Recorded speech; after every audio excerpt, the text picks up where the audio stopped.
May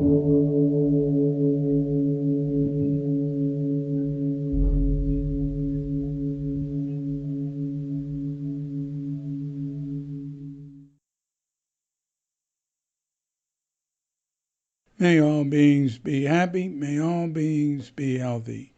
May all beings be free from harm. May all beings love life. May all beings awaken.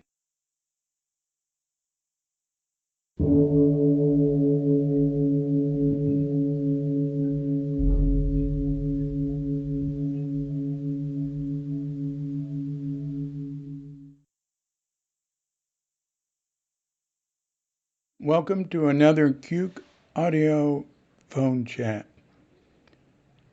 I'm DC Poobah of Cuke Audio and Cuke Archives, coming to you from Sleepy Sanur with Dogette Bandita and Feline Cuchita and dear, lovely Katrinka and the kids who are playing next door, and maybe my dog will start barking.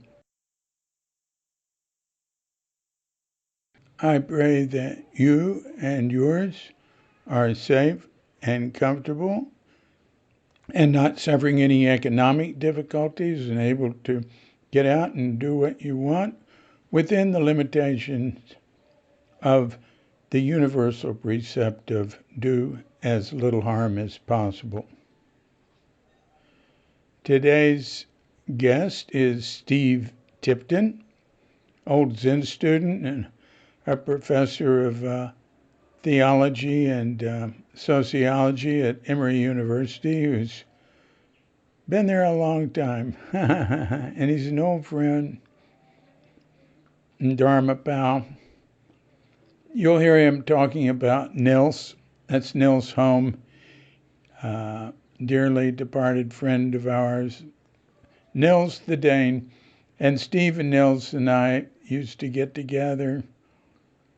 Nils lived up in Port Townsend, Steve in Atlanta, and we'd meet in the Bay Area. Sometimes at Steve's family's place on Lake Tahoe. But that was all in the past, and so now we just talk on the phone now and then. And if I'm in America, we might see each other. Anyway, we'll get right into that after a pause to meditate. So when you hear the bell, hit pause, meditate, or don't meditate, or whatever you call it, for as long as you wish. And when you are through, hit unpause. And the bell will ring, and we will have all completed our meditation at the same time, and we'll be reunited here to hear what Steve Tipton has to say.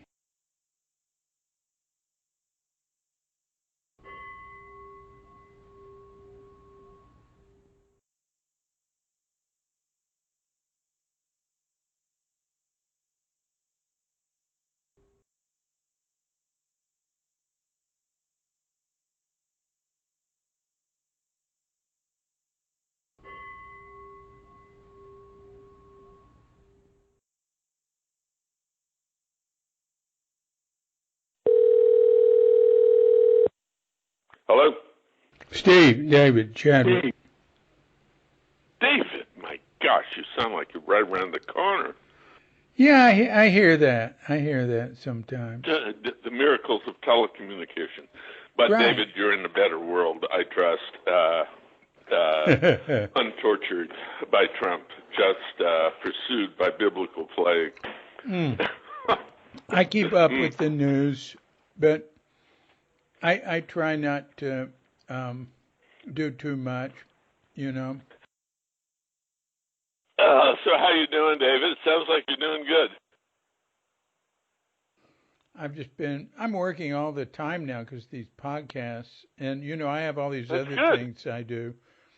And Katrinka's been in America for over 4 months, but Yeah. trying to get back.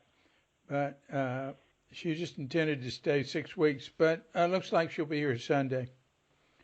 So I've been getting a lot of work done. I mean, that's good.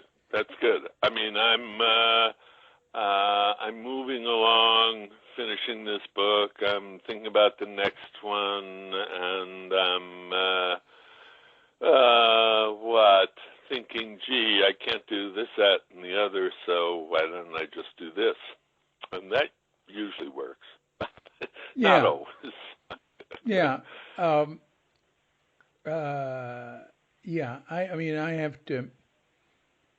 I have priorities that I have to do now. I do 6 podcasts a week, so I have to have them ready. Holy shit! Do you have any idea? Is anybody out there listening, David? I mean, how do you know? You have subscribers? Do you have I pay as little attention to that as I can. I don't advertise.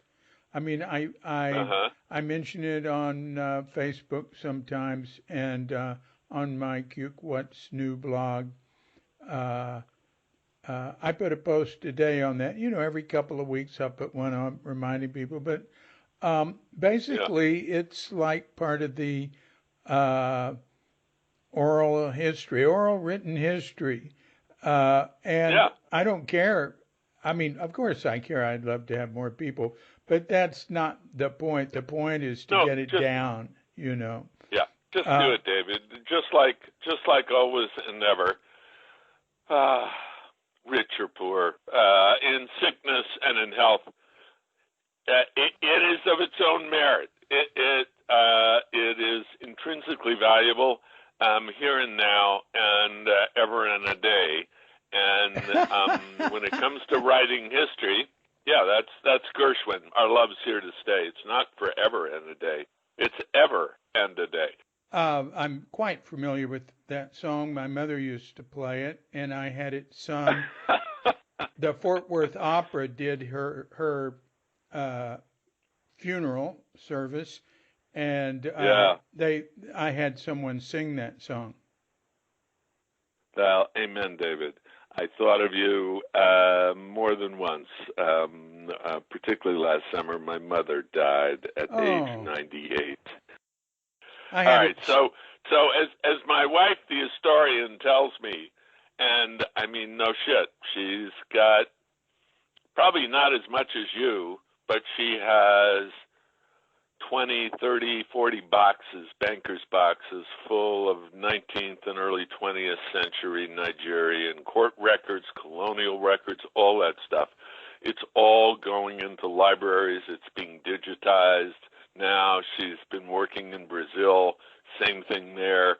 And, who knows what or when things turn around and somebody is really interested in it. And it's there for anybody, whether they're serious, going to write 1,000 pages scholar, or somebody just thinking, gee, who is this person, Elsie Mitchell? I wasn't going to put it on the page, but when I first met her, I thought, wow, a Boston Brahmin bobby soxer. She had these beautiful box-pleated skirts she always wore, with a, very sensible but lovely cashmere sweater on the top and a scarf and so on. And she was really sweet and kind, and, invited us right in and had everything set up in her library where you sat facing all these books. And then our conversation veered off into subjects that were not appropriate for this podcast. And I said, yeah, hey, Steve, so why don't you start just saying things I can keep? Gee, David, I don't know what they would be. Well, all right, let me ask a question. Yeah, okay. How are you doing? I'm doing fine, David, and I'm thinking of you in Bali, and thinking that what better place to be reflecting, telling stories, podcast and otherwise, and thinking about what holds us all together. your island to mine, from,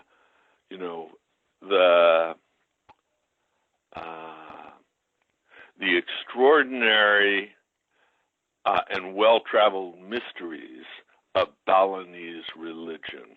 Yeah, but how are you doing? How are you? Oh, how am are I you doing? and Kristen doing there? How's the virus and all that? How are you really doing? Well, if this is up to date and up close, sort of personal, we're doing okay. We're both working almost all the time. Kristen's got a big book. She's now 12 years into, wow. with another 2 or 3 to go on the history of the Atlantic slave trade between Lagos, Nigeria, of which she is a foremost historian, and Bahia, Brazil. So really? In the United States, for all of our terror and cruelty, which is extraordinary, yes. Partly because English chattel law, we're only about 5% or so of the Atlantic slave trade. And the biggest, if not baddest part of it was in Bahia province and the nose of Brazil, which is what she's studying. So she's in a big book, doing a big book, maybe 2 or 3 years to go, and I am a few months away of finishing a smaller one called In and Out of Church that's about why young people today, mainly millennials, could care less about going to church and sitting in the pews and being bored by too many rules and too much false authority, and let alone money and politics. So how come, why would they rather be out in the woods or becoming one with the music? And what, if anything, can mainline churches do about it? So in a way, it's a story, at least us hip with it, and adventurous 60s kids. It's a story that's in our rearview mirror. Like, oh, gee, maybe we're not so proud of it, but, it's in our wake. It's being diffused much more broadly through the middle class and beyond about, well, gee, if there's anything to religion, and a lot of these people say I'm spiritual but not religious, then isn't that part practice, not a whole bunch of ideas, trying things out? Isn't it about experience and finding things out about how wondrous and mysterious is this world, its own magic, by feeling it yourself? And if that's not good enough for you, here, I've got some really good dope. You want to try it out? And then let's have a Pepsi-Cola and take a walk in the woods. That sounds like a good book. Yeah, right. Really? Why don't you run through your books? Why don't you run through your books and give a little synopsis or a David, comment? please spare us. Well, it has sometimes been said of any number of other folks, they only wrote one book, academics in particular. They may have written a dozen or more officially, but actually they just wrote one. So in some ways, I've been mostly working on what must we do to be saved, and then kind of going, saved from what? That's the prior question. Before we get into, well, you got to do this, you got to do that, and here's where we're going, and here's what it's like in heaven. Oh, thank goodness the streets are paved with gold. Here's what it's like in nirvana.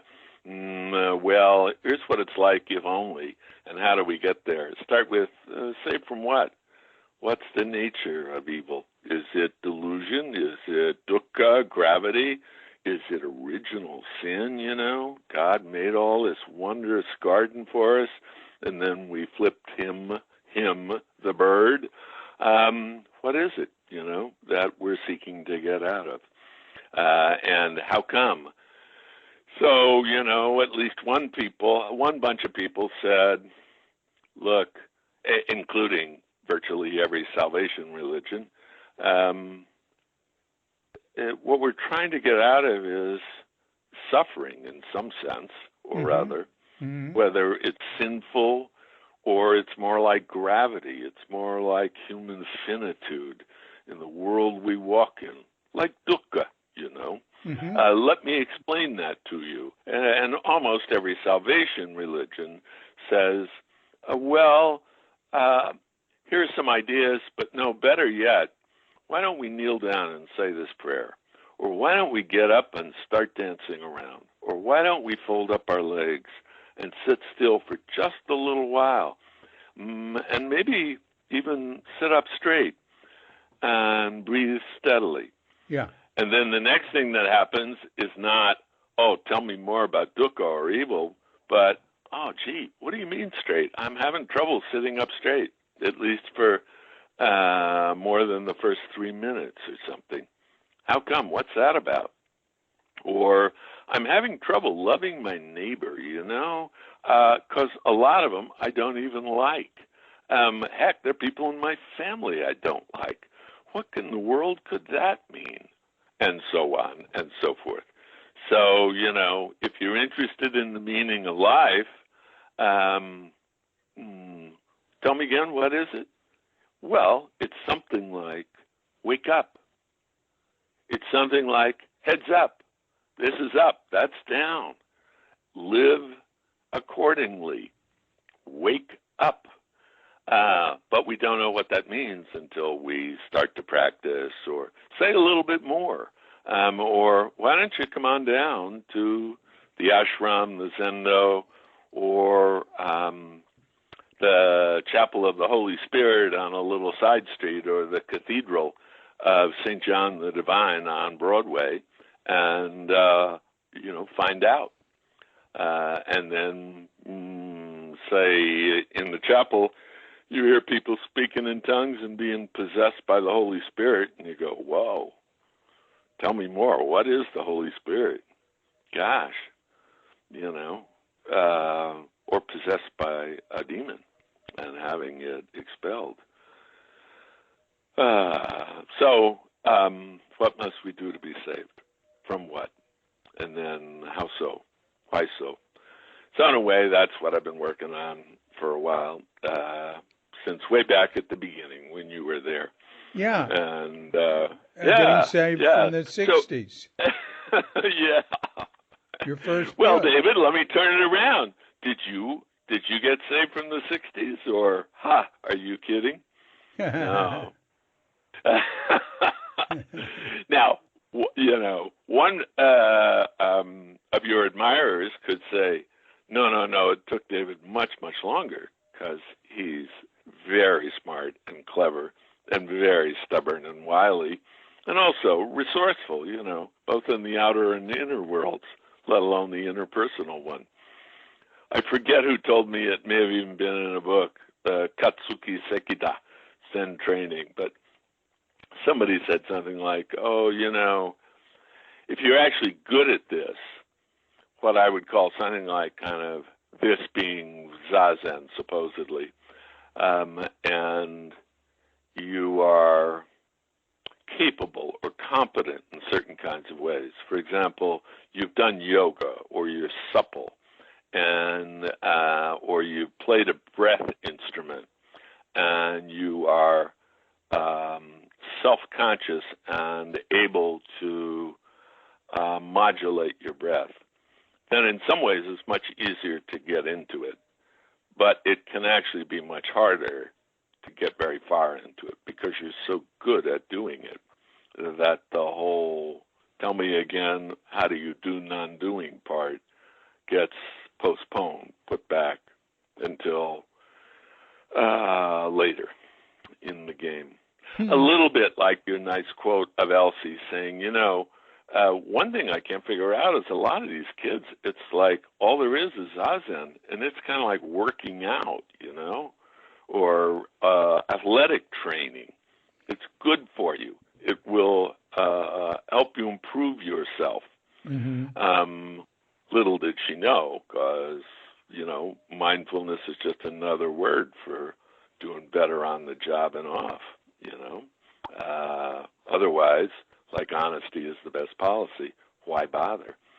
And the kind of self-power, that's what we Americans, in a way, take for granted. Not a real Calvinist, but a good 19th century Arminian Methodist or Protestant, where you decide for Jesus, you find your personal Lord and Savior, and then you put grace to work for yourself, and you get up and get going, and so on.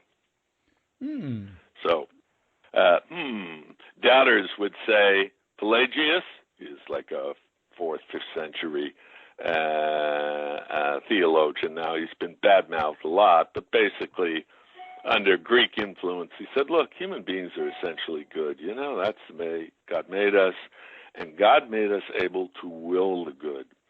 Yes, we can choose to sin, but we can choose to do right and be good and get with God, and even in a way, at least start to tread the path to salvation or enlightenment or happy, healthy holiness.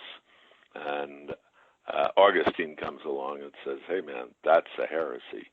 We are corrupted.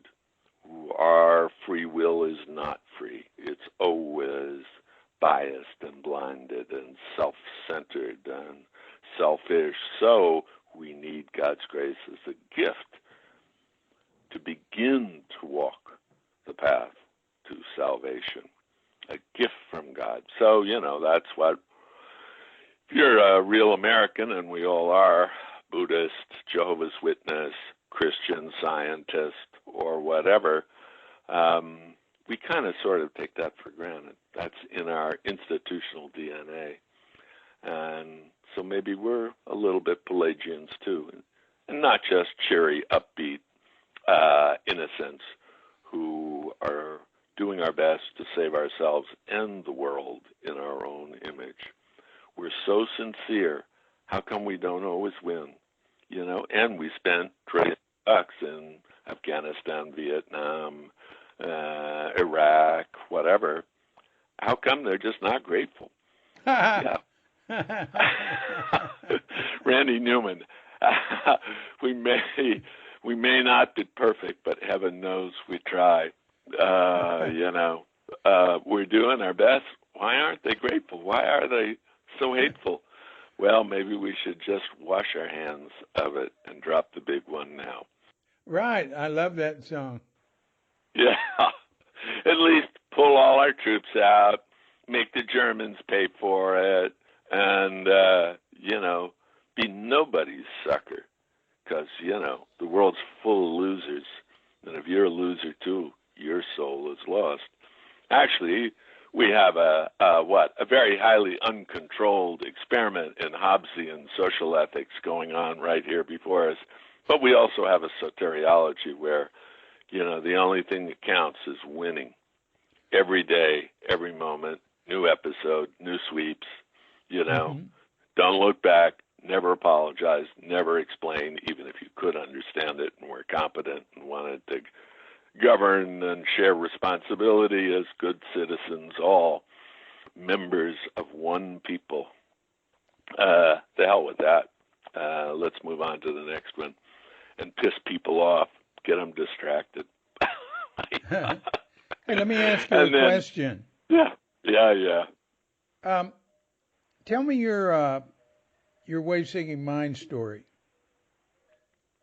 In other words, how did going back as far as you can, your first urges to, or not even urges, experiencing something bigger, and then getting into a path and all that. Okay, David, you're being very polite and open-ended. My first inclination is to say, "Oh man,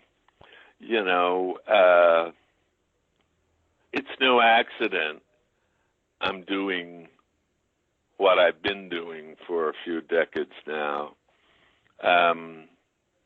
because I'm a religious mutt, which is to say, my family and my first experience as a kid, infant maybe, about all such stuff is both magical and mysterious, but most of all mixed. So I'm fifth generation San Franciscan, and more to the point, when I came into the world in January of 1946, my father was still in the Philippines in World War II. My mother, who had a librarian's degree, was working full-time, took a few weeks off at a library in the inner Richmond, very nice one in San Francisco. And we were all living in my grandparents' house, my maternal grandparents. So the first 2 or more years of my life before my dad, who was in the Quartermaster Corps, came back from the Philippines, my real mother was my maternal grandmother, who was Stanford Med School, class of 1916, whose father was a famous surgeon and ran surgery and anatomy at what became UCSF.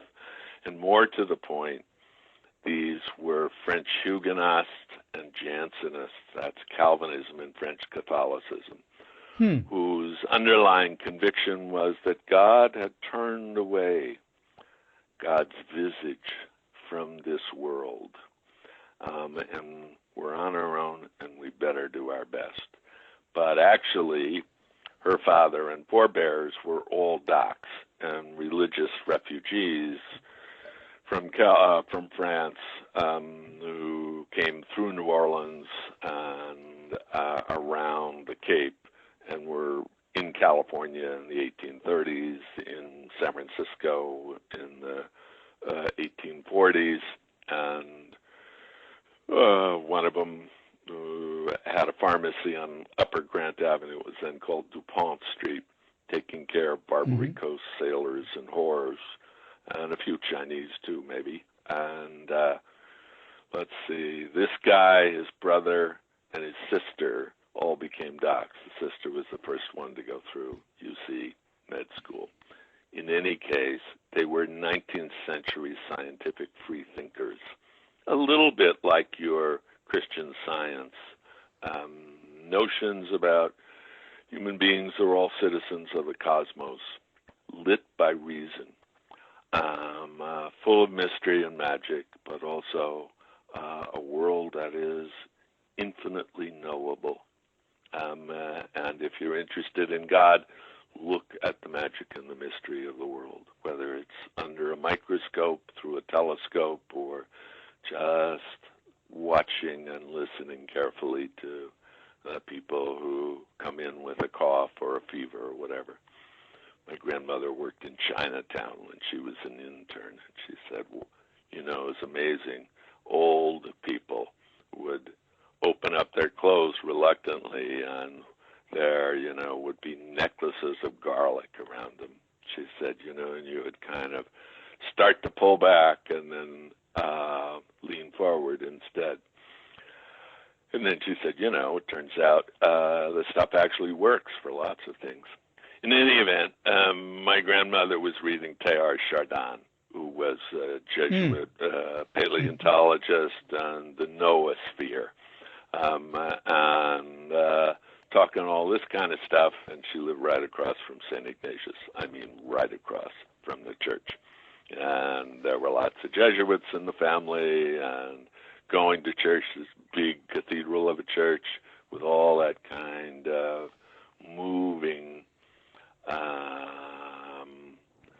energetic space full of, you know, energy, articulate and tacit, kind of like Grand Central Station, but without the trains, you know.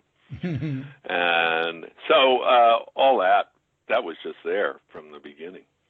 Plus, people that weren't so scientized and were more devout. There's some fancy French stuff and a bunch of engineers, mostly Anglo. One branch of the family, the guy invented the first operational jet engine, and a British guy named Whittle. As well as Counter-Reformation Jesuits rolling in and out who wanted to tell you all about it. So I always felt this is interesting stuff. What could be more interesting? This is inside, outside, and all around everything else. Why not do this? Now, if you know you're going to live forever or you're going to come back again, okay, and you're not rich enough or strong enough or famous enough, then do that the first time around. But if you don't know, why not do the coolest, most interesting stuff? Find out about that. I was having dinner a couple of years ago with a guy who used to be provost at Stanford and was president of Emory University. This is in Palo Alto. And he invites his freshman roommate from Haverford to come. And this guy's been a dean and assistant dean of Stanford Business School, and a guy who's made not only a lot of money, but it's very funny and droll. And we start having a conversation. The guy who's the president's tight with the Dalai Lama because the Dalai Lama set up a community at Emory and so on. This guy starts saying, Dalai Lama, I think the guy is a phony. He's basically a political beggar, he's a businessman. And he won't even wear a Brooks Brothers goddamn suit and a red tie, and a pair of decent tie-up shoes. And the president's wife, who is very close to him and very fine woman, just says, oh, George, how can you say that? And I'm just laughing, and I'm saying, well, of course, And on top of that, what's his damn uniform look like? It looks like USC, burgundy and gold, for Pete's sake. And he won't even wear a T-shirt under his monk's outfit. So we're rolling on for a while. And then the guy says, I'm having a lot of fun with you, but I still don't trust you. He says, so you tell me, when you're like 20, 25 years old, what do you think is the most important thing in life? What do you want to do with your life? I told him what I just told you. The most important thing in life, know the meaning of life, or at least try to find out where we come from, where we going to. Why in the world are we here? And why is the world like this, instead of a perfect world? Well, Hume says there is a perfect world. But see, this is the first world. This is the prototype, the practice world that God made. And the perfect one's someplace else. And, we can bitch and moan that we're not in the perfect one. But the amazing thing is God left this one still here, It was a screw-up. And if we weren't here, where would we be?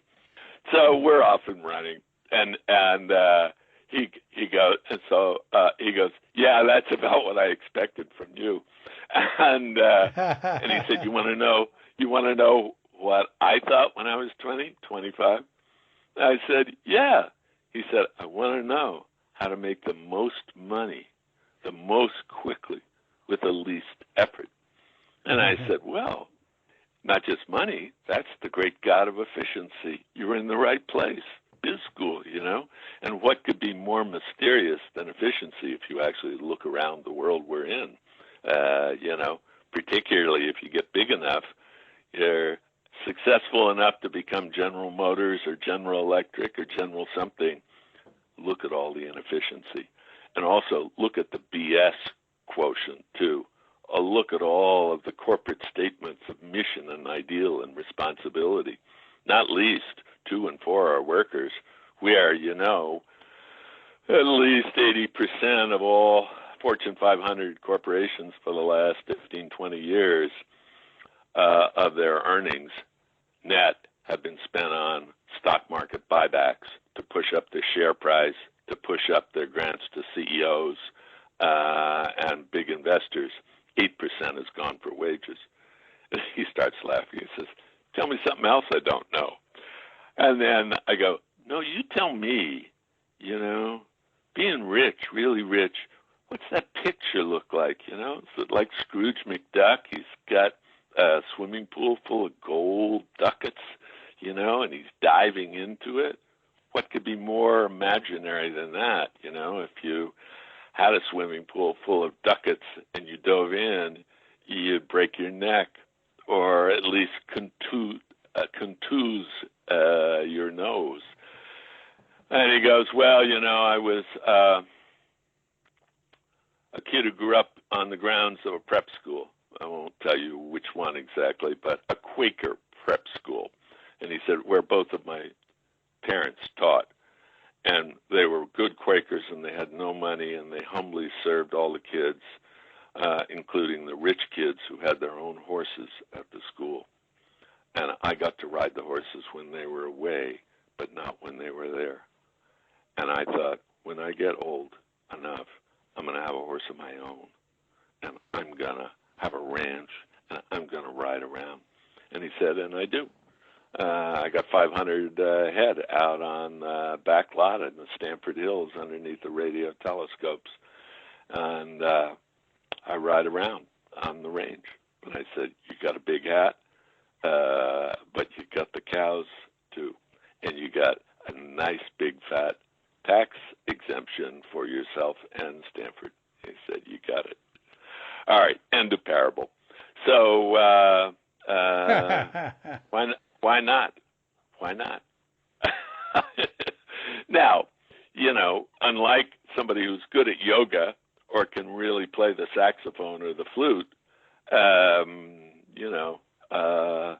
what's kept me from doing better on the spiritual front is all this kind of stuff, But go back to your way-seeking mind story. You're still a little child. You just described your Yeah. Well, but I'm saying that's so I liked being around and about with my grandmother and looking up words and being around somebody with the lights turned on all the time. Somebody who was utterly engaged in whatever she was doing. And for me, man, making devil's food cake, apricot pie was my favorite, and little cookies in all kinds of designs, all that kind of stuff that she learned to do only when she got married and learned it out of a cookbook like a chemistry book. Because she was a privileged kid as a child, and they had a cook, and so on and so forth. And at the same time, her father was a cool kid who took her out as soon as she was old enough, getting corpses, cadavers. He had a network of cops, and he'd go to accidents if nobody claimed the body. He'd get it. She was shooting up her grandmother when she was 12 years old. Her grandmother had gotten hooked on opium in the hospital, as many respectable folks did back in the day, before they controlled all that. So the world's an adventure, it's cool. There's a lot of stuff going on. And they lived, 6 blocks from the edge of the Fillmore. And when I was old enough, I could take the bus, after we moved to Palo Alto Menlo Park, I'd take the bus from the train station and, see people hanging out in the street in the Fillmore, or old enough and starting to walk around Chinatown. So I like doing that stuff and sitting in this big church and, I don't know, at the age of reason, quote, close quote, looking around at church and seeing people just really talking to God and apparently God talking back to them. And, they tell me, don't just say Our Father, Hail Mary. You should also tell God you love him. Just a sec. still there? Yeah. You still there, David? Yeah. Okay. Yeah. I just switched phones. That I'm on a landline now. No. So I tried that out. Oh God, I really, really love you. I never heard back from God, and so I always wondered, now what's going on with other people? Are they hearing back? Is God talking back to them? Am I doing it right or not so right? So I set out to find out. But of course, I didn't and I did, maybe. Or I kept going because once is never enough. Although, where we come from, we carry with us in one form or another. And I never felt like, oh, gee, I'm trying to get away from X, Y, or Z, where I started from. More of the same, only better. Like, what's his name? The Star Wars guy, who is supposedly a really great director, where he would just say on the 100th take, that was really great. Now let's do it again, only faster. So, doing it not better, but kind of differently, trusting that it's all one, whatever it is, that we can talk about. Tell me more. But actually, we're all here together by accident, by fate, by chance. They teach Plato's laws to graduate students. It's the last thing he ever wrote, supposedly. And one of my favorite parts is he says, we're puppets of the gods. They play with us, and we do not know why. And all we have is this fragile golden thread of logismos, of reason, of understanding. And everybody knows how frangible that is, how breakable, how malleable it is. So our real task is not to try to understand everything, but rather to shape the steel cords of appetite and desire and longing and anger, and so turn them that we come naturally to love what is good, to find it tasty and true, and to be disgusted by what is evil and bad for us. Who knows? That too. And that's the only path we have to rule ourselves, to come to rule ourselves a little, so that we can rule others and be ruled by them. And more importantly, so that our own little souls can come into harmony with the cosmos, with the big soul, and with the good of the polis, which should move in harmony and accord to the whole. And that's not exactly small mind, big mind, or mind-only school, but it has a kind of analogous way to it, Mm-hmm. What were the steps between your grandmother and when you sat with Kaplo? Or with Kaplo's student? Well, yeah, I actually, I wasn't doing that before Zen Center. That was after. That's when all right. That's when I took off. I mean, I've been at Tassajara and under your kind and generous tutelage. Let's see, when would that have been? Well, that would have been winter, spring 1971. And I was back at Harvard in the fall of 71. And I got there a little early to find a place to live. And I didn't have any money. I got a job making plastic bags in South End that summer. Great job, 12-hour shifts. and I got overtime. Yeah, I would see the same poor black guy at 7 in the morning when I came in, and he would see me at 7 at night. Wow. we had little nails next to each other in this little room. You got 15 minutes off for lunch and 5 minutes to in the middle of the morning and middle of night afternoon to go pee, because the line was continuous nonstop. And it was I didn't realize it till I'd gotten a job. It was strike breakers, and that's how I got the job. And after, I don't know, a week or something, the foreman, a nasty creature, came up and said, "You're good with your hands. Here, I'm going to show you how to make the plastic bubble instead of be on the line working all the time." And so I did. I learned how to make these gigantic bubbles. You know, it's a huge, like, $1 million aluminum pipe that's 12 feet tall and heats the plastic pellets to 400 degrees, and then it's about 2-3 feet across. You let the thing ooze up and out, and then you pull it together. You got an asbestos glove on, and make a bubble out of it, turn up the air, and then you glom it onto the plastic bags, which go up a tube of them 100 feet in the air, and go down and into the rollers. So good deal. I had the job for 4 months. But I actually started with, when I was an undergraduate at Stanford, and I'd been reading this stuff, the poetry, and then D.T. Suzuki, and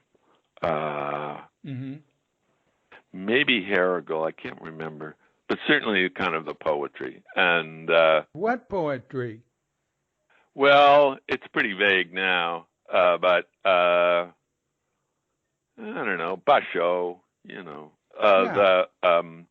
sort of stuff that a Stanford English major would take note in passing. Oh, no, I don't know what a Stanford major would do. You have to specify. I did a course with Williams, Winners and Pound. And, hey, come on, you're a student of Fred Strang. Emptiness, Nagarjuna, you're way ahead of me, David, on the school front when it comes to this. String. So, actually, in a Williams Winners and Pound course, I remember reading Fenollosa, Chinese character, as a medium of poetry.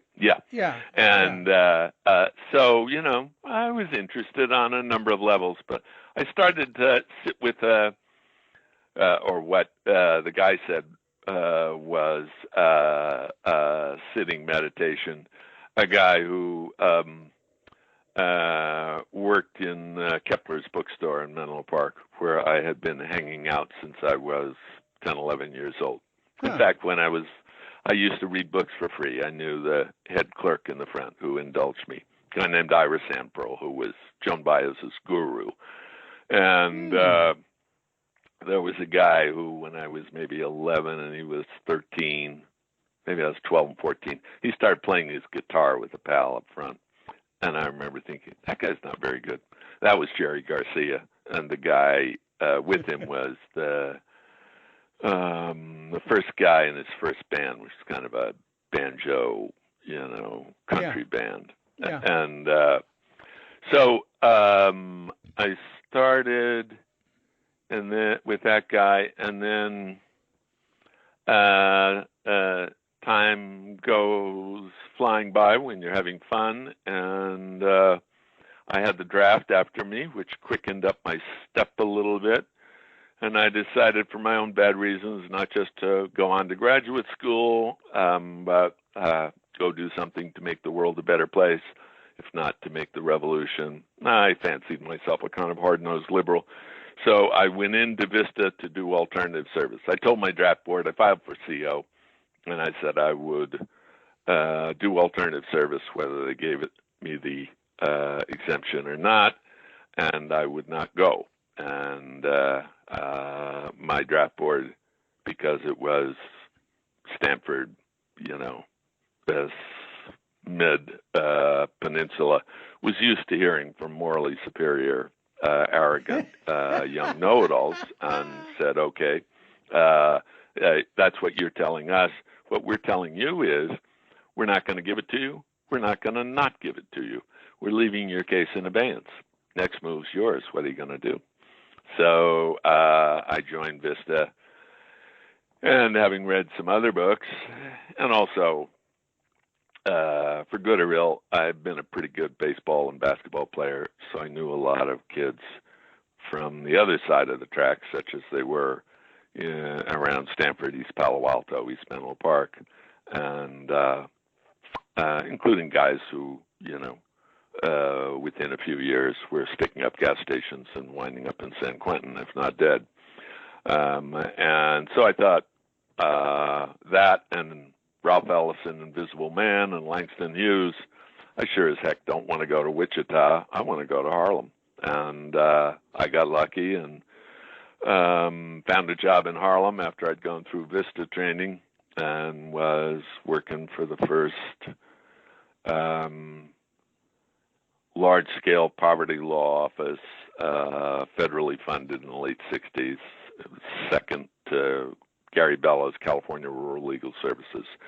So I'm living in Harlem, and I'm working on 8th Avenue, 115th Street, 3 doors down from where, now you're too young for this, where the first blaxploitation film shot a lot of scenes called Cotton Comes to Harlem. You can look it up. Yeah. In an old theater that was just up the street from us. Yeah. Hey, give us dates. Give us dates. I started there in the fall of 68.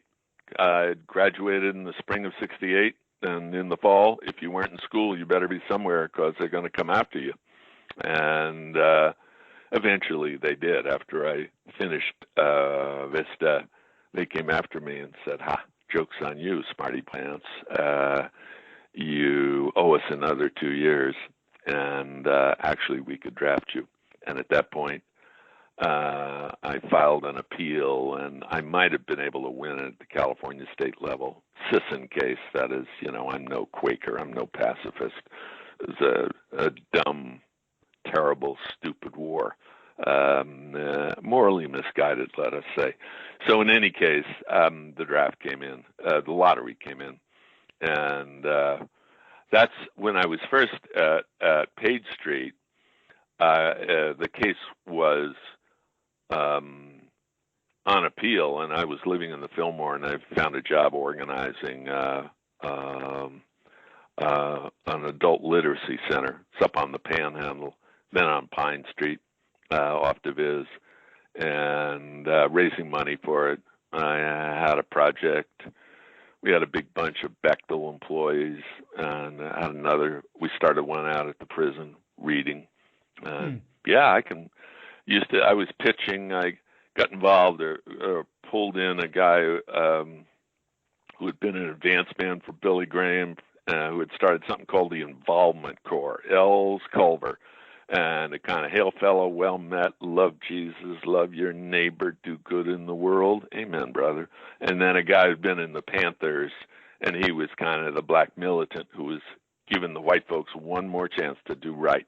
And I was the idealistic young kid who didn't know nothing but wanted to make a better world. So we had a dog and pony show. We, did it to big groups of employees at Bechtel and a bunch of other places. Bechtel got organized. Remember Jim Ray Hart? There were 3 or 4 girls who worked at Bechtel and also as usherettes for the Giants. They got really involved, and Jim Ray was making it with one of them, Bobby Bonds. I have Gary's no idea dad. Who you're talking about. These are San Francisco Giants. Okay. Bobby Bonds, Gary Bonds. I remember that. No, Barry Bonds' dad. He was in that group. And Kermit Alexander. No, Gary U.S. Bonds. He was rocking and rolling. This is Barry Bonds' dad. So I was doing that for a while when I was at Page Street, and then Page Street. You mean you were involved in Zen Center? I was living at Page Street. Not for long, a few months. At the city center? Yeah. And before that, I've been living in the neighborhood and, doing this organizing, teaching Well, when in did the you school. come to Zen Center in this? Well, you mentioned Let me go back, a while David, and take it. that you were at Tassajara. Yeah. You said the winter and spring of '71. Correct. Can you fill that Well, in a little bit? You just sort of passed over it. Yeah. Let me back up there. And you Let me weren't back saying up. dates. I didn't know where you were in any of it. Yeah. I thought, well, maybe this is all stuff that happened before he went to Tassajara, because he hasn't talked about Tassajara yet. Correct. That's indeed correct. So I'm sitting with a local yokel kind of hipster dude who had read a lot of books and who worked in this bookstore where Jerry Garcia was playing his banjo and ukulele and guitar too. I then graduated from Stanford, decided to take a break and save the world. No, make the world a little bit better place. Fingers crossed. And why not do it in Harlem and New York City? So I went into Vista and wound up working as a murder investigator for the New York State Superior Court Indigent Defendants Defense Fund, and in this property law office in Harlem, doing landlord-tenant stuff and all kinds of things. And at that time, I'm living on the Upper West Side, the edge of Harlem, and I go knock on Tyson's door, which at that time was still over in the West 80s. Now, when you say Tyson, you're talking about the New York Zen Studies. Yes, I am. Edo-Tai Shimano. Yeah, Edo Shimano. Before it was widely known that he wasn't just a really good guy with a somewhat dramatic flair. So I started sitting with him there in, would have been September of '68. And then after a few months, he moved over to the fancy carriage house. It was a livery stable that had been rebuilt for him with Chester Carlson, Mrs. Carlson's money. Really nice. I think they're still there. East 70s, in the East 70s, I think. And that, at least when he moved over there, got a little bit more money, heft, maybe more people. What I remember is you could only come if you were a visitor once a week or maybe just a few times a week. But I was as steady as could be. And then every so often he would have a sit-off where the visitors got to sit for, in the real Zendo for whatever it was, an hour, 2 hours, long enough so Tyson could walk around and pick the best ones, and then you would be the incoming class. And if you didn't make the cut, you had to go to the back of the line and just keep coming to the visitor setup. And I remember thinking at the time, very Japanese, or very Tyson, or very Rinzai, or something. But in any case, I can do this stuff. I mean, this isn't so different from all sorts of other stuff in this fine land. Getting into Stanford or Harvard or the tennis club or the Little League team. So so then I started to go all the time. And what were the hours? This was non-residential, and I was living on the other side of town on the west side. So you either run or I think I'd take a bus across town and then go down from 96th Street. I was living at 105th and between Columbus and Manhattan, right across from the Hebrew Home for the Aged, now passed on to another place, but West 106th Street. Let me not diverge. In any case, I What time was I would Zazen? sit in the mornings. I think he had something, might have even been 5, but he had something kind of 6, 7 for people who had to go to work. And then he had something in the 6 o'clock on. I would do that. I was doing that on a regular basis. 6 a.m. Most every day. No, 6 p.m. He'd have something in the morning at 5 or 6 a.m. But I had to go to work and go to the courts and go do this and that. Look at people's poor, whacked out, collapsed apartments and leaking plumbing and so on. So, and then I would sit. He would have 1 and 2 days. Have weekend kind of mini sessions or all day sittings, and a pretty tight, if not uptight, ship that he ran. And also, he was the captain of the ship. All of this by way of saying that when I finished my Vista hitch and I came back out here to see what's next. What was his, you were just sitting there. He wasn't giving you any koans or anything. No. I mean, we'd have Sanzen, and I had one-on-one Dokusan or whatever you want to call it with him. Sanzen with Renzai. Yeah. And then at least once or twice, I can remember meeting with his teacher. So in Nakagawa. And thinking, the guy, he's big and handsome and a public figure and, a kind of eminence, but also there's some juice in there, and some performance element, but not apart from the juice, that's kind of how Taishan should have been if he hadn't been distracted, or been more like that. I can remember kind of feeling that. And there were a lot of, good people in that group, as well as some nice little old ladies. I can't remember whether Mrs. Carlson, I think I was in a, sitting with her in the tea room or something upstairs a few times.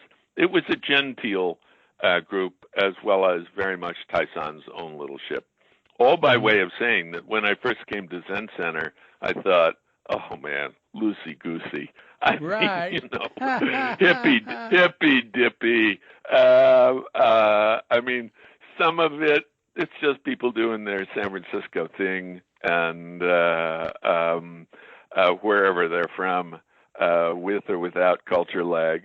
And then, some of I can't remember exactly when I started to pick up names, numbers, serial numbers, and kind of who's where, or just older and younger.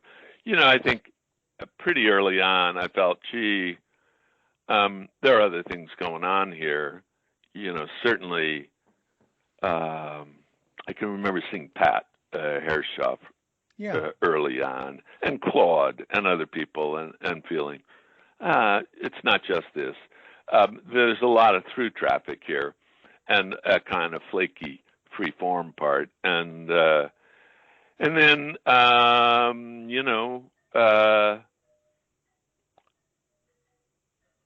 really like Suzuki Roshi from love at first sight, and I knew from the beginning I wasn't going to stay, and I don't want to be a priest of anything, and he understood that, I think, from to the extent he was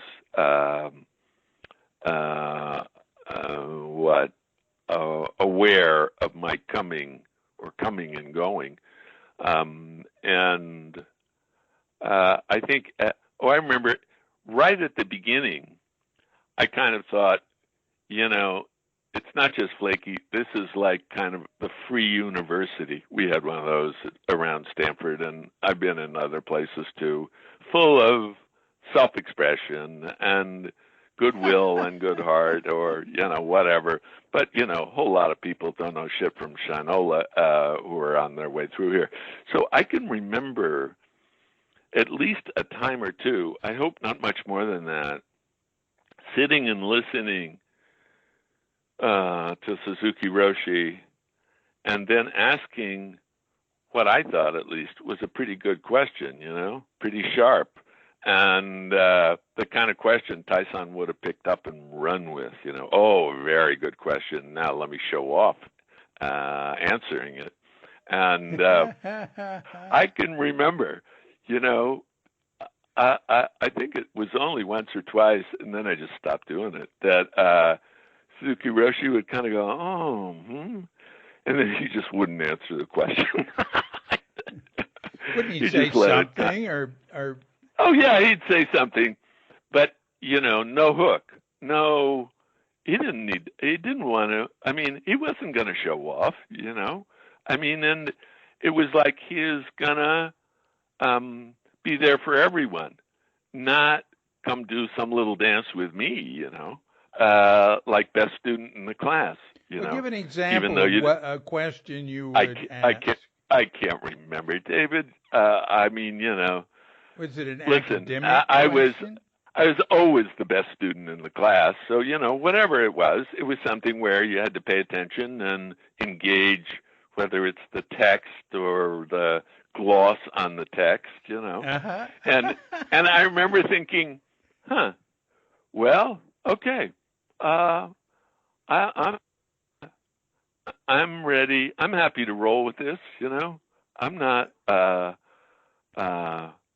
don't need to. Geez, nobody still there? Yeah. David? Yeah. Nobody needs being smart or extra special smart doesn't get you any goodies here. And by and large, nobody really cares. I also felt from Suzuki Roshi, this is a guy who does care, including cares about me enough not to, get distracted by this or that little question. He's walking around the Zendo. He's looking at people sitting or not sitting or bowing, And, I mean, like Neil's saying, oh. Uh-oh, technical problems. So we got disconnected, and I called him right back. David, still there? It just hung up. Yeah, I may have lost it from this end. Like Neil's saying, Roshi, oh, he really sees me. And I think I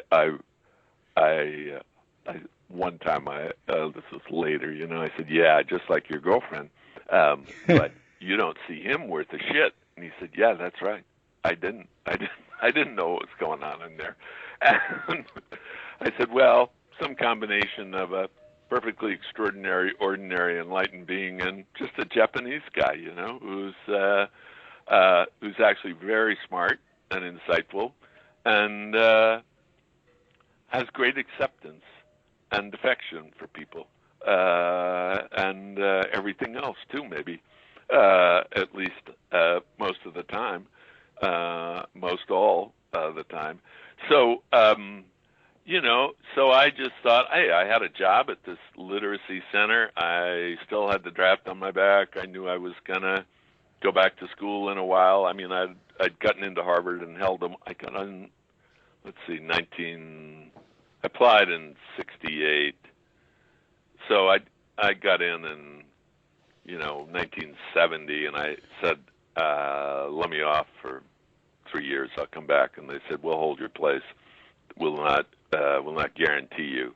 I got a lot of money the first time after they had me hooked. Not so much the second time, but they were pretty generous in any event. So I just decided I'd be here and,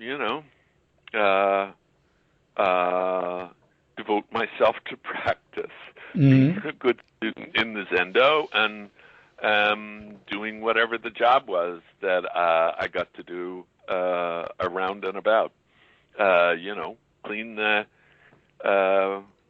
clean the pots and pans in the back corner of the kitchen there, which I had worked in a commercial kitchen before, so I could do that. And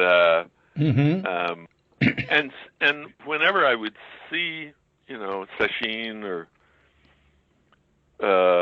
one-on-one with Suzuki, not so many times, but whenever I did, I just talk about breathing this and sitting straight or not so straight that, and kind of nuts and bolts stuff. That's right. That's the right thing. And he never bothered me about why don't you stick around, or what are you going to do with your life?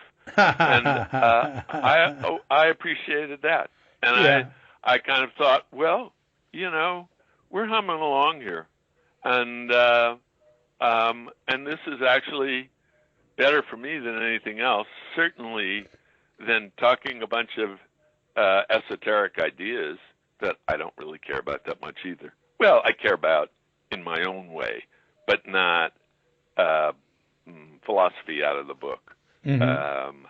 And more everyday life, how and why, or at least when, and kind of what. Maybe a little why if it really comes up, but who knows. And then sometimes, I think I told you this sometime, and it's not a big deal, it's not like him hopping on the rocks and saying there, and there on the spine, on the back side of the boulder, not the soft, crumbly inside of it that I'd been whacking away on, but more, I forget, one night when I was in the building, I don't know, I'd been up late reading or thinking about something or other, or, I was late and I needed to go to the bathroom. I forget, I think I was on the second floor, at least at that point in time. But I went up to the bathroom on the third floor. I don't know. Why, was that a men's bathroom? No, it's men's and women's on both second and third floor. Yeah. Well, I can't remember why I went up to that bathroom, but I did. And as I came out, and it was like midnight, 12:30, 1 in the morning, maybe even, there he was with Okasan coming back from some trip somewhere. He had a hat on and an overcoat. He looked really tired. And she was tired, but she was in front of him, and she was, huffing and puffing and intent on getting the last 60 feet and being home. And, and he turns. Oh, I do a little, I stop 10 feet away from her or something, and out on the landing, and I bow, and he bows back, and then he kind of half turns, and I think, poor guy, he's tired, and I start going down the stairs, and I go down like maybe 8 steps or something, and I can, quote, feel him looking at me, and not really, but I just glance back over my left shoulder, and he's standing there. He's just watching me. And, Okasan's gone on. And he's not in the least embarrassed by it or anything else. So I look back, and I smile at him, and he smiles at me. And then he bows again, and I bow. And then I go down the stairs, and I assume he goes off and finally gets a good night's sleep. And so, what any number of other people felt. He's a curious guy, and I understand curiosity. I mean, trouble is my business. Curiosity is my middle name, Raymond Chandler. And that's the way to do it. Because actually, the world's its own magic and a lot of suffering and bullshit. And The worst, if there's any sin in some ways, I mean, there are terrible things that human beings do to one another, and just bad shit happens, including to good people. But one particular brand of despair is it just hurts so much you can't take it anymore, and you can't keep listening or watching, turn away, close your eyes. Yeah, including even right now. I mean, especially if you're safe, you got enough money, you don't have to go work and do shit, or even go work and save lives until you can't. You can sit at home and meditate and work on your book or your podcast, So he didn't turn away, and he was curious, and at least some of the time, both curious and affectionate. That is, not just a kind of cold-eyed clinician, but caring about what you see, caring about who's there and where they are. And what are you doing up so late at night? Just taking a pee, or you can't sleep, or you worried about something, or, hey, you're a guy who's not going to stick around. When are you going to get out of here? Whatever it is or was. So we can't take it with us when we go, only we take everything, We can't take anything with us, but we take everything. We can or can't. And so in a while I went. I'm trying to remember when this might have been. Well, if I was still in the building, it was probably, fall of, summer or fall of 1970. Yeah. And then I went to Tassajara whenever we came in the winter there, lots of mud and slush. January. A little snow on the top. Yeah, January. And then it seems like ever in a day because of all of you wonderful guys and girls too.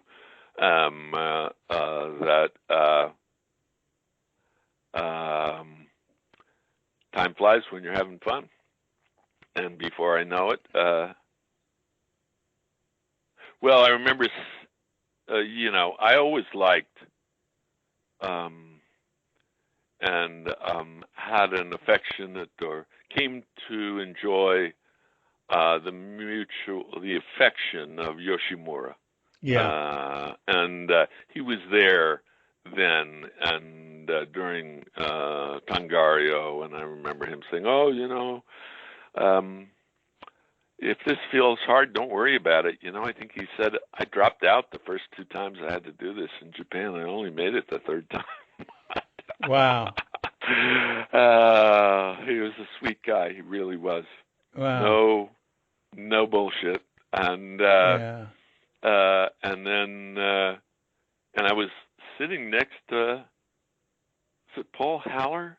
I forget his name. No, he was Paul an Haller older guy. He wasn't there. No, it was an older North Beach guy, kind of poetical, but not Philip Whalen or anything. He wasn't, Philip famous. Whalen He was wasn't at Zen Center yet either. No. So I'm trying to remember the guy's name. You'll remember. He eventually, alas, I think, took his life. And I remember it being hard for him. I mean, Are you talking about Paul Alexander? Yes, I think that's it. Paul Alexander. He was like one of Suzuki Roshi's first students. He came in like 1959, maybe. But he didn't go to Tassajara in the first bunch. No. Right? No. That's right. Paul Alexander. Yeah. And he and I may even have been, I forget, maybe we're kind of temporary roommates. And then, afterwards, what's his name? He too dearly departed. The guy who was running dope. Take this off the tape. Renee? No, I'm not going to take it off the tape. No. No, he was, carrying back something from Thailand. Who's that guy? Oh, Terry Gregg. Yeah, Terry. Well, Terry I Gray. put stuff Yeah. like that. I don't hide anything about Terry. I'm just kidding, David. Oh, Of course not. all right. Terry and I were roommates Oh, yeah. for a while. But Paul and I sat next to each other, and I remember feeling how hard it was for him.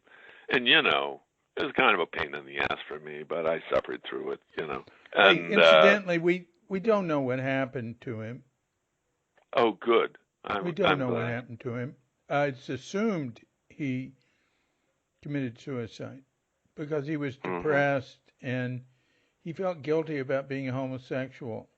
He couldn't get over that. Yeah.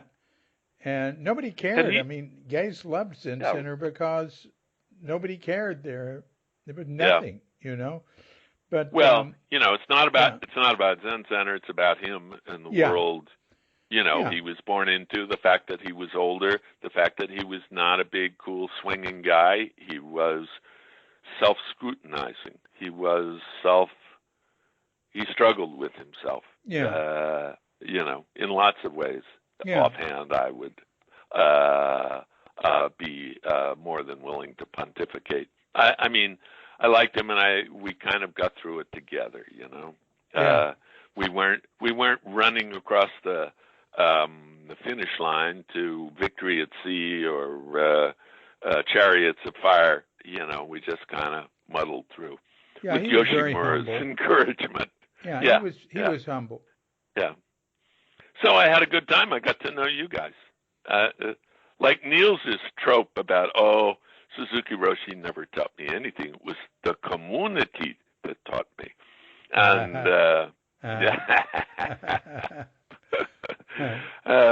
when Niels was visiting when I was in Cambridge, Niels was visiting from Walter Noakes, and a time or two Walter really? call up on the phone and go, "Where the hell is Niels?" or something. And I think at one point I said, "I don't know. I don't think he's here. I'll look for him." And he says, "Who's this?" And I said, "Well, my name's Steve Tipton. I've heard of you, and it's nice to make your acquaintance over the phone or something. I'll tell him to call you, And then I don't know whether Walter did it. I know Niels didn't. I don't think Niels did it. Somebody, maybe Walter, ran over a goose on his property, and Niels came down to visit and stay for a while, and he brought the goose. And I think I remember talking to Walter on the phone and saying, "Oh, thank you for the goose. We cooked it. It was really good." And it upset all of the very holy people around here. This is, Ramdas, some of his circle, and what's his name? The Scotch Blood Banquet guy, Neem Karoli Baba. This house was up on Washington Street on the second highest house. You're talking about Cambridge now. So Niels brought the goose down to Cambridge. Yeah, brought the goose. Yeah, right. And we cooked the goose à l'orange, Wow, and oh good man, for you. It smelled fantastic. It tasted fantastic, and everybody in the house, most of them, Oh, I see. smoking. You were living in a house with those people. I had no idea. Yeah. They they all said, "Oh, scandalous, scandalous." So Walter just went, "Ha ha ha." In any case,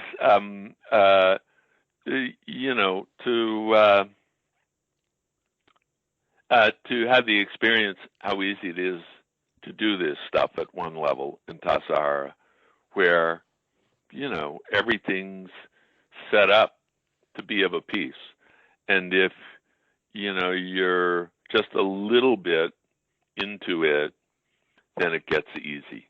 You may not be very good at it. You may not be actually treading the path as surely and as directly as you could have, should have, whatever, but still to have that feeling.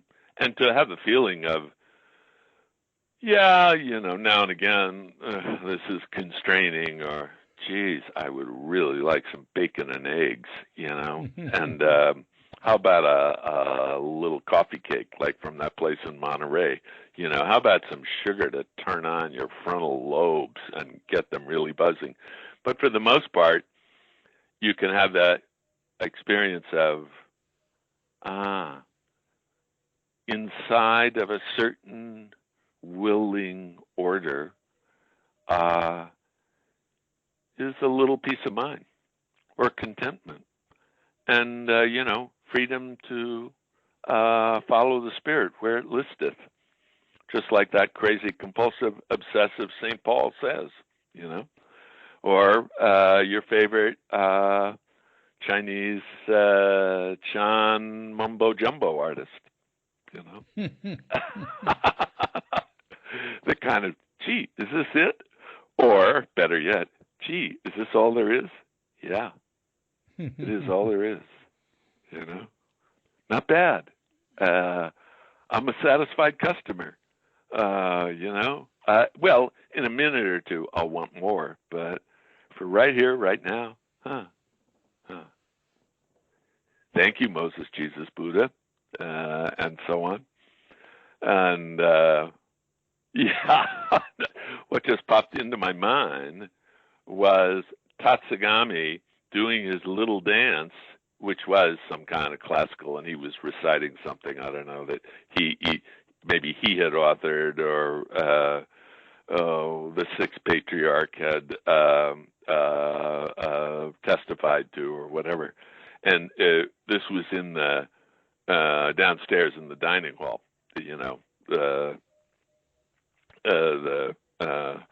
Chinese railroad laborers' dining hall, and no, it was not the Chinese railroad laborers' dining hall.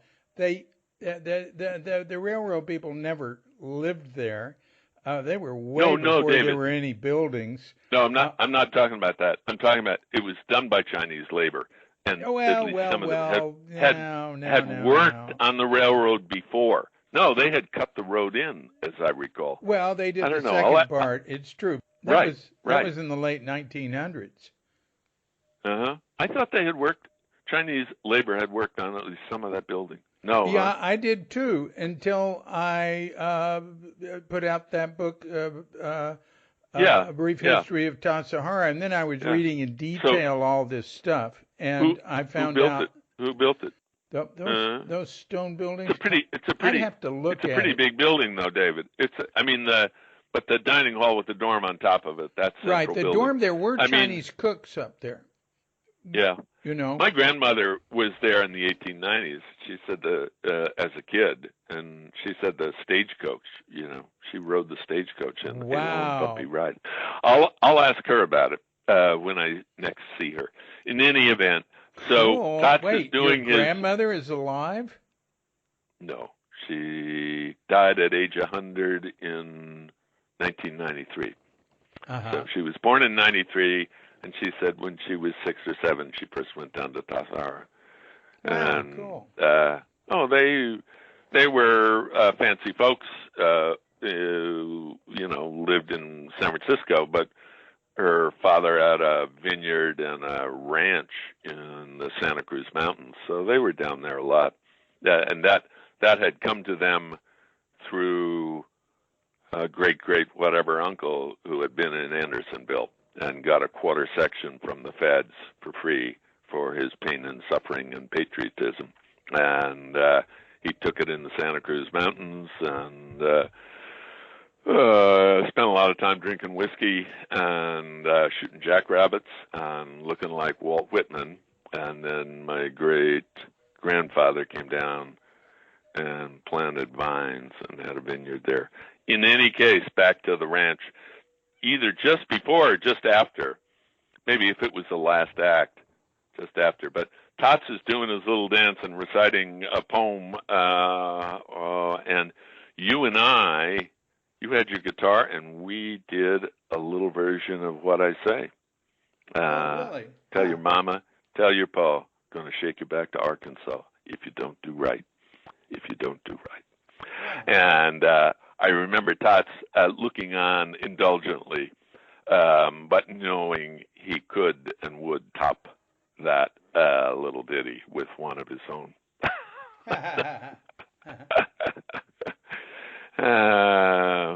Whenever Actually, I see a little clip of, kabuki or no theater, I think, of Tatsugami, who was, declaiming. I mean, clearly he had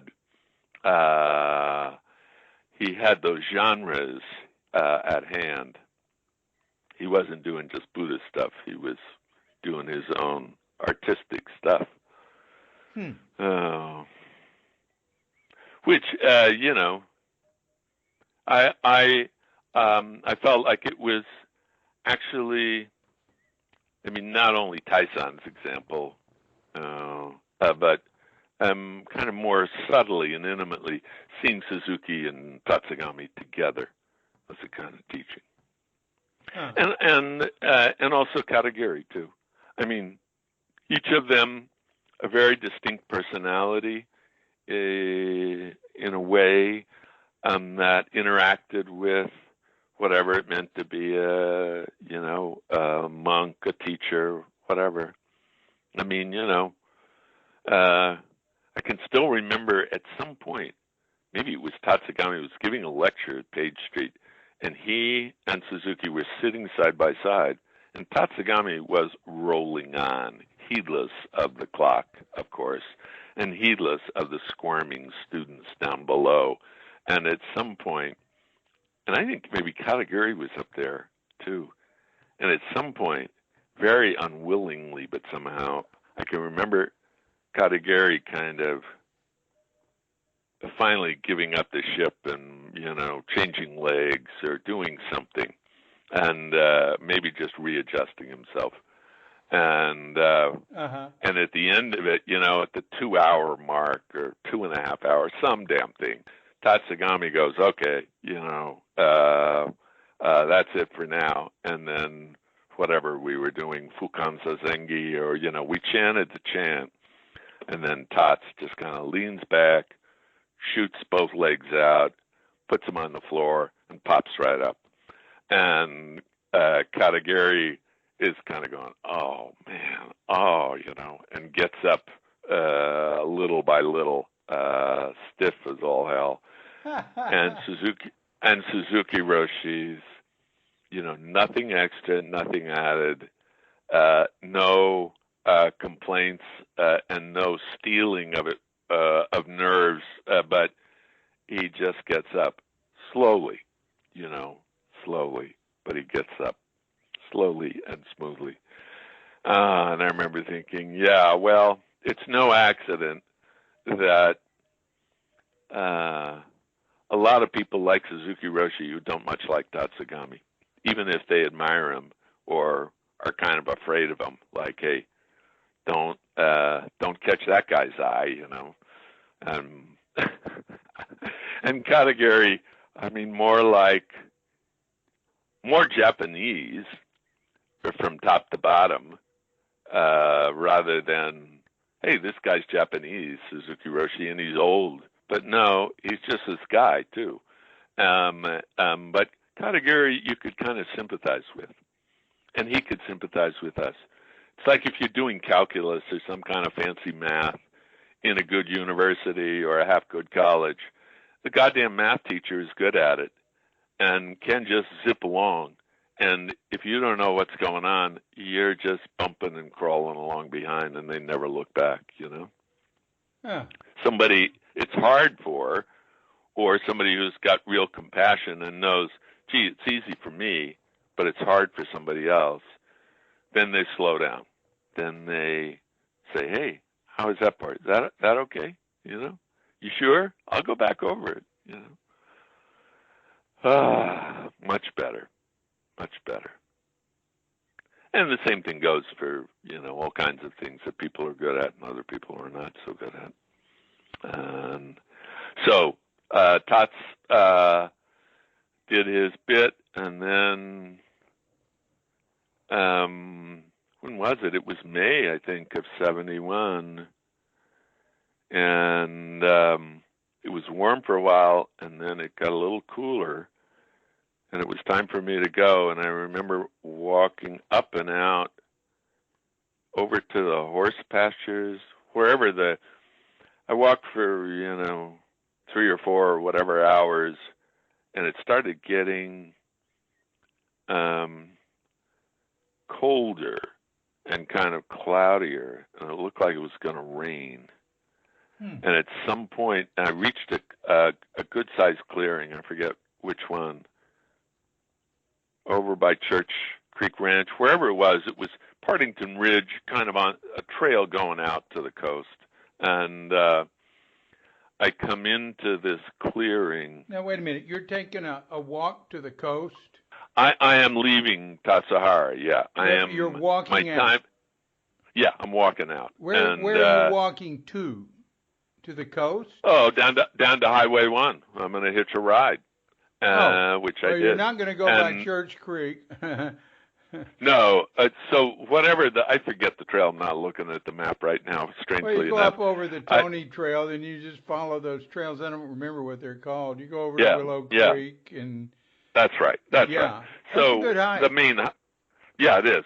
So it's like 4 or 5 in the afternoon. It's starting to cloud over, and I come into a pretty good-sized clearing, and I look to my right across the clearing, and just coming in on the far side, I don't know, 100, 120, 100 yards away, is a good-sized, mature mountain cat, big cat. Oh, and wow. When you see them head on, they look bigger than they might weigh, because they got the big in the chest and front, and they're jaws. powerful. And yeah, that's right. And I remember thinking, and I just stand there looking, and the cat stops and just looks at me and holds it. And I'm thinking, now what am I supposed to do? Am I supposed to jump up and down and yell, make myself look bigger? I know I'm not supposed to turn and run, because that does the quarry prey reflex thing in primates. So I just stand there. Maybe I do raise my hands. And the cat looks at me for, seems like a couple of minutes, probably 20 seconds. And then it kind of goes, and walks off to the left, goes back into the trees. And I go, nature, nothing like it. And on top of that, it's goddamn gonna rain. And so I think I'd leave that meadow, come to the next big one, and it's starting to get dark and threatening to rain. So I started looking around. I find a big log, get on the upside of it. I've got a mummy bag and a shelter, half a one. And so I put that against the log and trench around it, do all that Boy Scout stuff. And I get in there and I think, I'm going to be wet and screwed. This is absolutely going to, unload big dark clouds. And then just before I fall asleep, I hear something funny, and it's not rain at all. It's snow. And when I wake up the next morning, there's 4 inches of snow all over the meadow, Wow. Hey, what month? What? What month? This is May, David. May. Now, it was only, at 100 feet lower elevation, it was all wet. But right at the top, at least on this, sea-facing side, it was snow. Wow. And so I get up. It's pristine. Nobody's there. Maybe there's a deer or something over on the far side of the meadow, and there are lots of tracks everywhere. So I walked out and flagged down a guy from, what had he been doing? I think he was from Fort Ord. And I get in the car and I say hi and thanks. And he goes, "Oh, shit. I thought you were one of us, You got the buzz cut." And he said, "But you're not." I can tell. And I said, "Yeah, you're pretty good." He said, "Where are you from?" And I said, "Well, right now I'm Tassajara." And he kind of goes, "Huh? Oh, no kidding, that place. Huh? What's it like?" I said, I don't know.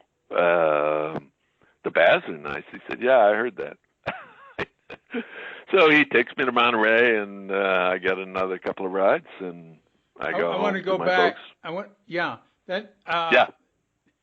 How'd you and get then down? I go to Boston. The hard part of that hike is getting down. Like, yeah. You're up, and did you have any trouble finding the trail going down or anything? No. I can remember I had good boots, I think, or at least, and I remember maybe it was Paul Disco saying, something like, everybody wears boots and fancy stuff, and of course, I just had my 99-cent flip flops on, and well, Ruthie, I said, "Well, of course, Ruthie of did course, that you were hike in you were showing, you were showing them, Paul." And he said, "Yeah," and then the damn strap broke on one of my flip flops, and I didn't have fun going down that trail. Oh my God! I think that was a word to the wise at some point, maybe before I had set out. That Paul always knew what was what and how to dispense advice for mere mortals who were going down the trail. But in this case, he was modest enough to note that his usual MO and failed him along with the cheap, flip-flop strap. And he always did wear, cheap little plastic rubber, not expensive ones, I bargain. did too. Yeah. Yeah. So let's see. Along the way here, and not for long too, I gotta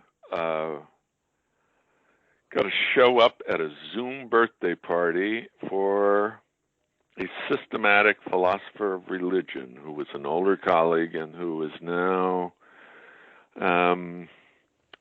about to turn 80. He's having a Zoom birthday party. So let me get myself I'm going to draw this little loop here, from Tassajara back to the Bay Area, and then to Boston, and sitting at Elsie's house when I first got there. I don't know, you might have even said, visit Elsie, or I may have heard it from someone else. I didn't know her then. Okay, somebody told me, and Cambridge Buddhist Association, I think. Yeah, and Cambridge Zen Association, but it was all in her house. Cambridge Buddhist Association. Yeah, and I would sit there. I think I met some people there, and they said, "Oh, we're thinking about putting a place together if we can get enough people." And then we did maybe a half dozen or so people of Kaplos. They were kind of one bit, and we got a bigger house right behind a very rich, very empty old Congregationalist church on Roseland Street in Mass Ave, about 10-minute walk up from Harvard Square. And we had a pretty good time of it there. And one time in the winter of 72, I don't know if he phoned ahead or just knocked on the door, but Sung Sanim came and visited, and that's what set me thinking about, in his case, a 1-year-long sesshin, or whatever you want to call it, that he did all by himself, living in a cave in Korea. And his talking about it with great enthusiasm, and maybe one or two of us was moved to think, gee, that would be a great thing to do. But I remember thinking, well, good for you, but that's not on my to-do list. Right.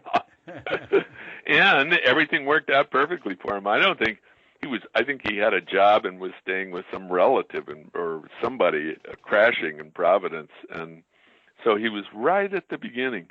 And I think he came back a second time with Steve Mitchell, who maybe kind of didn't stick around with him, but whom I remember later seeing in Berkeley once he was, mainly translating and poetizing and stuff. Steve had been a graduate student in English somewhere beforehand, so it wasn't like he's completely lost and gone. And in fact, Krishna and Mirabai, Ramdas's hosts and pals on Washington Street, when I first met him, Ramdas was staying with them, and they were both former graduate students of Leslie Fiedler at SUNY Buffalo. And Mirabai is very smart, and Krishna maybe a little less so, though both of them visionary folks who had started Dharma seals in the back of their VW van in Berkeley with Endless Knot, and had moved on to mandala calendars and all sorts of other things. And I don't know whether they finally sold the business or what, but I digress. And Mirabai stuck with Ramdas. I mean, she and he stayed very close. I think Krishna went elsewhere. I remember I'm being taped here. Krishna was light on his feet, and let's see. So I stayed there for a while. There being where are you? Cambridge, Mass. Actually, I was back in the summers in the Bay Area and starting to hang out with my born again, spirit-filled Pentecostal hipster church. That's the first case in getting saved from the 60s. And right. Then, well, the reason you were hanging out with them wasn't because you had joined the church, but because you were studying sociology. Correct. I was going to do it. What I did, I was going to start off just with them, and then I realized, no, I want to tell a story about conversion as a change of mind, not just a change of heart, and a kind of transformation of moral meaning, ethical recombination even. At least by way of metaphor. So I was hanging with them and having a pretty good time. I mean, it was demanding, but I admired the people who were leading it, especially this woman who was, a really gifted Portuguese-American artist, and in a just world would have been the chairman of the board of General Dynamics, and possessed of great spiritual gifts and compassion for the children of God. So I was doing that, and then in '84, I had... You were doing that in what year? Well, I started graduate school in '71, so in the summers, I was out every summer, 72 on, and doing field work. And then in '74... Were you at, where? Yeah, well, I was at Harvard all that time officially, but I did a set of exams in '84 and was free from classes and teaching. And so in '84, '85, '86... No, 74 to 76, I was back in the Bay Area all the time. And some of the time, occasionally, I was at Green Gulch or the city, including, well, when you were living in the beautifully redone bowl stall up in the meadow at Green Gulch. Some of the time that I was around then was in that period. That was 73. Yeah, 73. And then so that summer of 73, and then 74. Yeah, 74 on. And till I went back in 77. Did a double degree or joint degree, Harvard calls it, did the sociology, finished the sociology part, did one dissertation, and then my, by that time, lovely wife, Kristen and I we met in 74, I got married in 77, and she'd been teaching at Wellesley, and then we decided to look for two jobs in one place. And that, my friend, is the short story of how in the world we wound up in Atlanta, Georgia. Hey, but your relationship with Bella is very important. Where does he fit in? Well, Bob and I studied with Bob's teacher from 1972 on. A great, no kidding, great, in a conventional academic sense, sociologist and social philosopher named Talcott Parsons, who was the dominant figure in the field for a half century or so, and was the chair of the department at Harvard, and then the chair of everything else, something called social relations that incorporated sociology, anthropology, psychology, social psych. It was a great empire at Harvard, and he appointed every theory person who got a job in sociology in a fancy American school for the next 30 or 40 years. And I got him right at the end, and I became his tutee. By that time, he was in kind of theoretical eclipse, but he still scared the shit out of everybody who saw him walking up and down the hallway, all, 5'4" of him, smoking Lark cigarettes and dropping the ashes all over his portly front. And he was a great student of Max Weber and Emil Durkheim and a bunch of other people. So I read those people with him. I had a great time. And he had taught Bob. Bob was, along with a guy named Clifford Gertz, an anthropologist. Bob was one of his last two great students. And he said, why don't you go see Bob now that you're leaving here and you're going to do this other stuff? And so I did. And I sat in on a course and got to know Bob. And he said, why don't you become my student? And I did. And he basically he wasn't officially, but he became my dissertation director. And I was a visiting graduate student at Berkeley for a year, and then I was just around. Habits of the Heart. How did that come about? Okay. It's a long story, and a guy is writing that long story in a biography of Bob that'll be out probably in a year. But the short end of it, you had been at Tassajara and I had not, and Bob came to visit. So what happened was simply that I wrote Getting Saved from the 60s, or it wrote itself in ways that became a point of departure, in some ways a model, kind of moral anthropology or descriptive ethics or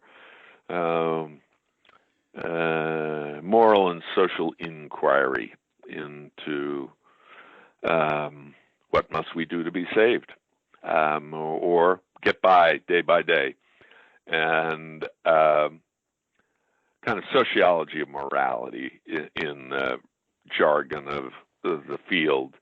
And I had been I was teaching at Harvard in the social department and in the divinity school. And then head of the divinity school was a world-famous New Testament Christian Bible scholar who later became Bishop of Sweden, a guy named Krister Stendahl. And he was a great scholar and a fine person, and he knew almost everybody, including McGeorge Bundy, evildoer in Kennedy and Johnson administration, former dean of Harvard College and national security advisor who honchoed the Vietnam War, made it last at least a few extra years. In any case, Mac was then head of the Ford Foundation, and Krister Stendahl said, why don't you go get some money from him, and you can finish your study, and you can get some money from me too, and we'll put new religions into the curriculum of Harvard Divinity School.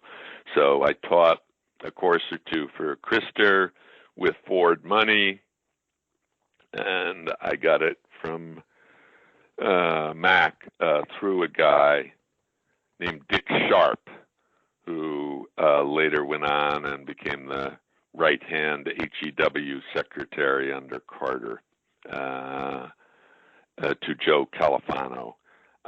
And before he left, though, Dick Sharp said, all right, you've written this book, I've read it. Now, wait a minute. Why don't you say the name of the book? Because we will the name, all right, so my dissertation, Getting Saved from my the dissertation, 60s. That's what I'm talking about. My dissertation became a book called Getting Saved from the 60s, Moral Meaning in Conversion and Cultural Change. And it was about spirit-filled, Pentecostal, Christian, working-class kids who'd been smoking a lot of dope, then some acid, then some bad trips, and then typically heroin and or speed. And then the devil's got you around the neck, and then you meet Jesus. God bless him. And you get high on Jesus. But it wasn't just about them. It was That's about right. three And then groups. it became all about Zen, doing my best to hide my feelings and, of course, my ignorance about such matters, but talking to fine people like yourself and getting the what's what, at least up to that point. And then the third case, kind of middle class kids, and more of a quickie was EST, Werner Erhard, and Human Potential, which in some ways was the most fun and the most bullshit. Okay, last 2 minutes here before I go to the birthday party. So David, so quickly, yes, that's where I'm going, and we'll wind up till next time. So Dick Sharp at the Ford Foundation said, this sounds pretty good. I like this stuff. You've got people talking about what makes them tick and what they go by. Now, let's get off the wackos. Let's get off the space cadets and so on, and let's turn around and talk to the American middle class. Let's talk to regular people about what they go by and why they're so goddamn disappointed and what we can do about it. Up top, I am so sick of spending millions of dollars on people who count stuff and garbage in, garbage out. So why don't you do this for me? I'll give you a lot of money. You get some other people your age into it, and I'll tell you what to do and what I want. I'll give you money, and you do it for me. And I thought, I don't want to work for Dick Sharp, but I would like some money to do the next thing. I'm not sure quite what it would be, but it'd be okay to talk to regular people and ask them, gosh, why are you feeling so disappointed? And is it just the president, just America, or, hey, we're all alone here, you know? Middle-aged, middle-class disappointment in love, work, and politics. I could get my head around that. And then I thought, but I want to try to get a boat that we can sail ourselves, not just do Dick's bidding. And so I asked Bob Bella, and he said, that sounds interesting. Let's talk some more about it. So we did. Then we went to Ford. Then we went to Rockefeller. Then we went to NEH. And we got some other people, Ann Swidler, who was a pal of mine from Harvard and ran undergraduate tutoring and taught Soch1 at Harvard and then at Berkeley, and a guy named Dick Madsen, who was a Maryknoll missioner who dropped out and was a China hand, interested in religion and culture and politics, and a guy named Bill Sullivan, who was a social philosopher and a moral philosopher. And that's what got that ball rolling. And David, there I stop, but we can do some more sometime. All right, David, I love you. Not tomorrow. I'm on the phone for a couple of hours running a faculty seminar. Send me an email and tell me when. All right. Yeah, Saturday, Sunday, whatever. Okay. Talk to you later. Bye. All right. Bye-bye. Be good. Yeah, you too. So I called Steve back a few days later on Saturday night, actually Sunday morning early, maybe 1 a.m. That's the same day that Katrinka got back from America. And this is a week later. I'm just getting ready to put a little bit on the beginning and the end of this podcast and upload it onto Podbean. So, when I called him back, he and I talk about a bunch of stuff, and then we bring you in at.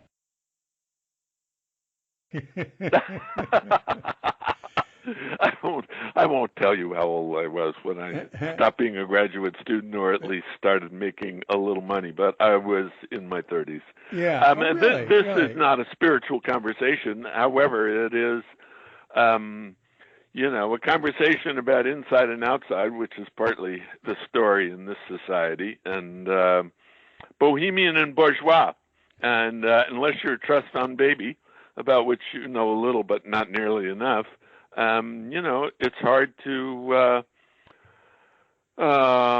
find a way to work readily and steadily and not wind up inside the belly of the beast. Harder now than once upon a time. I mean, that's partly what we're going through, that the people who are sheltered and safe, having their groceries delivered and their trash taken away every week by people who got to work for a living. That's me. Yeah, right. Most of us are pretty well plugged in and educated and plugged in by Skype and Zoom and so on, and the other folks, not so much. The Times had a piece about a poor black old folks nursing home in Baltimore that has no cases. They got almost nothing going for them except smarts and goodwill, and are all pulling together. It's a little bit different. Yeah, I know. And the point is, it doesn't take money. It takes compassion and a little bit of practical wisdom instead of crazy-ass narcissism and moral idiocy. But be that as it may. And there's a case, too. I don't know if you've ever... I've been by it a million times, but never inside. Chinese hospital in Chinatown. It's the only hospital in America, all Chinese money, all local. There are almost no cases in Chinatown, which is the densest population in the U.S., with maybe 15,000 people in 16 blocks there along Stockton Street.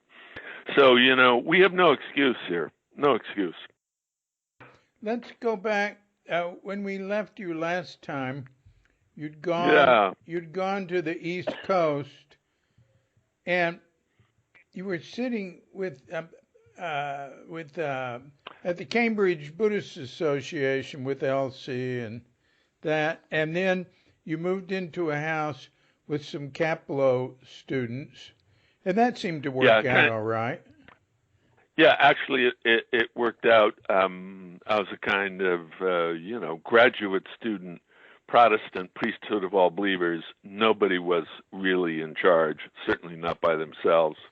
And the Kaplo kind of core included several people that were relatively reasonable, intense enough, but not too tense. Including Tom Roberts. Tom and I, that's where we first met. Yeah. He lived in 310 Page for a while. I think that's, the apartment I'm sure building. Right. Unless you were gone by then. I just don't know. I just don't remember now. Or it was at a time when I wasn't there, but I probably ran into him because, I'd be around. Now, wait a minute. I think we moved on from there, and we had, you talked about putting together habits of the heart. And I learned something I didn't realize is you had this advisor or something on the East Coast at Harvard or somewhere, and he suggested the book, or he said this area would be good. Oh, yeah. After getting saved from the 60s, he said, let's move into something really help the middle class in America and speak to them. Let's talk to normal folks. And that guy was named Dick Sharp. He was a honcho at the Ford Foundation who ran a department called, Social Organization and Public Policy. That sounds pretty sexy and profound. And he was the guy. He was my guy. Mac Bundy gave me the money, but you have to sing for your supper. So I went down there, invited by Mac Bundy because he and Krister Stendahl, the dean of Harvard Div School, were pals. But I had to, stand up at lunch and do my song and dance, which I did with enthusiasm. And this guy, Dick Sharp, said, okay, you can stop. You got the money. And then he turns to the other people around the table, and he says, he was on his way to D.C. to be number 2 guy in what was then still called HEW. Yeah, I remember that. Yeah. And he said, having the history of the world and consciousness spieled out in half an hour at lunch, I'm going to miss that in D.C. Thank you all. It's been fun to be here. All right.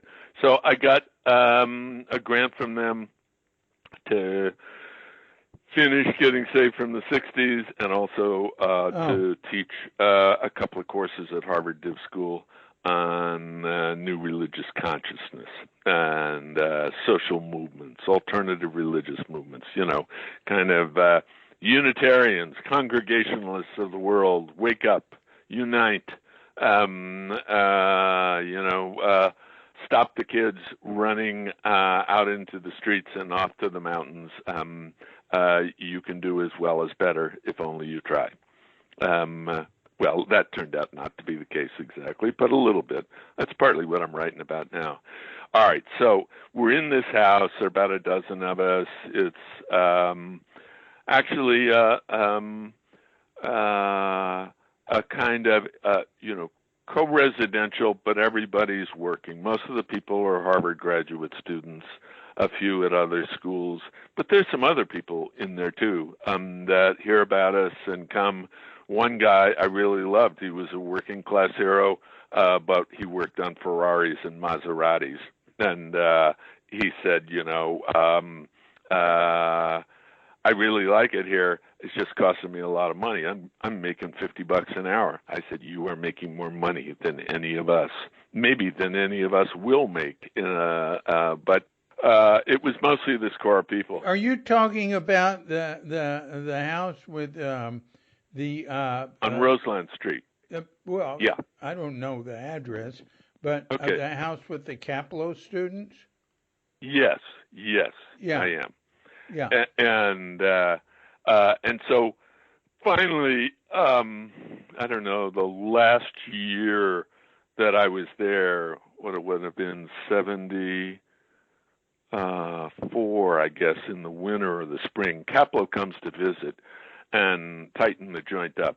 And he and I have a little sit down at his request, and he says, if you're going to stay here, you really need to become my student. And I said, I don't think that would be worth it for you. I'm really not anybody's student, but I'm a pretty bad one anyway. So he said, well, that may be true, probably is, but, I don't want people from other places sitting with my students. I said, you've got to be kidding me, man. That's sect-like, as they say in the trade. And then he said, you can call it whatever you want, but that's the way it's going to be. So they actually, at the end of that year, we kind of broke it up. I left to come back here because I'd taken exams and was done at Harvard for that part where?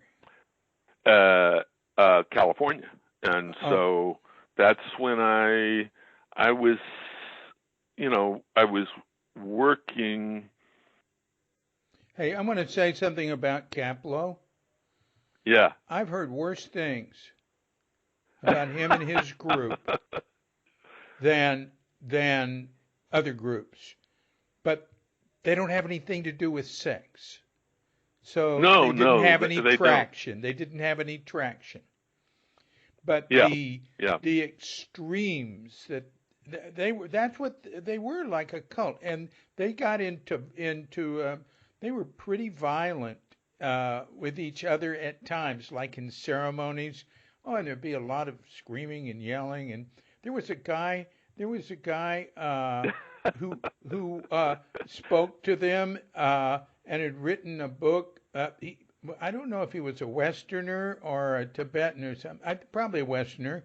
He'd written a book about losing his head, his metaphor for experience he'd had. And the head student, who was a woman at the time, in the question period, took the book and smashed him over the head with it, hard. Oh, geez. Oh, Listen, there was a student. I mean, their whole thing was so intense. There was a student there who, took the story seriously about the monk who said he held a knife to his heart and that he would stab himself in the heart if he didn't get enlightened. And then he got enlightened, right? Well, this person shot himself in the head and killed himself. David, first of all, I trust this is not on tape. Oh, you're absolutely right. It's on tape. I don't bury shit like this. All right. I'm just kidding. I always felt, my own bias. We are what we pretend to be, sort of. So be very careful about what you pretend to be. Kind of a Kurt Vonnegut maxim. Oh, and that's not kind of. It is a Kurt Vonnegut maxim. It's exactly. It's the epigram for whatever you say for Mother Night, the book he wrote. Yeah. And Kepler was a guy who felt obligated, inspired, duty-bound, chosen by Yasutani and the All, Buddha, him or herself too, to become a master and to lead the West along the true path. And I always felt, even though I didn't see that much of him firsthand, way too big an order. Maybe James Bond could do it, but it's not really good for you. And that group in Getting Saved from the 60s that you spent so much time with, and that I was telling you back then, hey, Steve, you're spending too much time with this group. You shouldn't spend that much time with people that are that. I mean, it was a super cult. They thought they were the only people on earth going to heaven and that none of them would have physical death. I remember that, right? Yeah. Kaplo's group was like that's that. Right. Kaplo's group was like that. They thought they scorned and ridicule of other teachers and teachings. Now, I'm not saying that every person was like that, but I've known Kaplo people personally who would tell me very extreme stuff there. Anyway. Well, Tom, my friend Tom found a way to go with it and make the best of it. And actually, in our little group was pretty open, pretty democratic. There were some people who went on to other places and said, gee, it wasn't as nice as our place. I said, yeah, right. Well, nobody was enlightened at our place. Everybody had a day job. And, it at its best was just a place for us to sit together and, do a little of this in the middle of everything else. But what you say is in the kind of 200 years of literature in the sort of social study of religion, and in kind of common parlance too, it's the difference between, quote, a church and a sect. So San Francisco Zen Center and its kind of Japanese institutional origins are more church-like. You've got a big monastic association. You've got a parish village temple system. You've got a seminary, and so on and so forth. I mean, I've never been inside a Heiji, but I spent a week or 10 days at Koyasan, which is also wonderful. A seminary, wow. Shinto school. And Shingon. I'm sorry, Shingon school, yeah. And it's a little like the Catholic Church of Japanese Buddhism, 9th and 11th century, Lady Murasaki, kind of court society, but sacramental, liturgical. And I can still remember talking to the kids who were at the seminary. There were a few red hots, but most of them were saying, well, this little temple's been in my family for 400 or 500 years, and I'm the oldest son, and I have to do this because my dad can't go on forever, and I hope I can go back to college somewhere and learn how to do something else. Bob Bella was tight with a guy who was the son of the chief Shinto priest in Japan and was, the head priest at the shrine, the main shrine. And the guy was an academic. He was a geographer or something. And Bob knew him until his, would see him at conferences and stuff. They became pals, and then the guy's father died when he was like 50 years old or something, and he had to go be the priest. But Bob said the fun part was, he said, come on over, I'll show you around. I'm not supposed to, but hey, who's going to tell me I can't? The Shrine of Amaterasu. The Shrine of Amaterasu, yeah, the big one. Izumi or something. Yeah. So in any case, Tai-san had a little of that too. Not true believer, but true performer. Yeah. So I can remember, and there was a little kind of a wall around it, especially when it got its fancy place over on the east side, the livery stable, and you had to do the sit-off in order to get in, and then you had to be kind of part of the audience in the program, and we were better than this one, that one, and some other one. And, Tai-san would waltz around, at the end of a day's sitting or a weekend little mini sesshin, or maybe just when he was feeling his oats, he'd go around and doing all the bells and drums, and then he had his own version of the Impossible Dream, climb the highest mountain, cross the deepest sea, what was it? Oh, I know. Make our way, rise to the stars, no matter how far. There's even a line about, and love, chaste and pure, from afar. I don't know that he was so big on that one, but in any event, a kind of a Broadway play, sort of moral and aesthetic superiority. And what's it called again?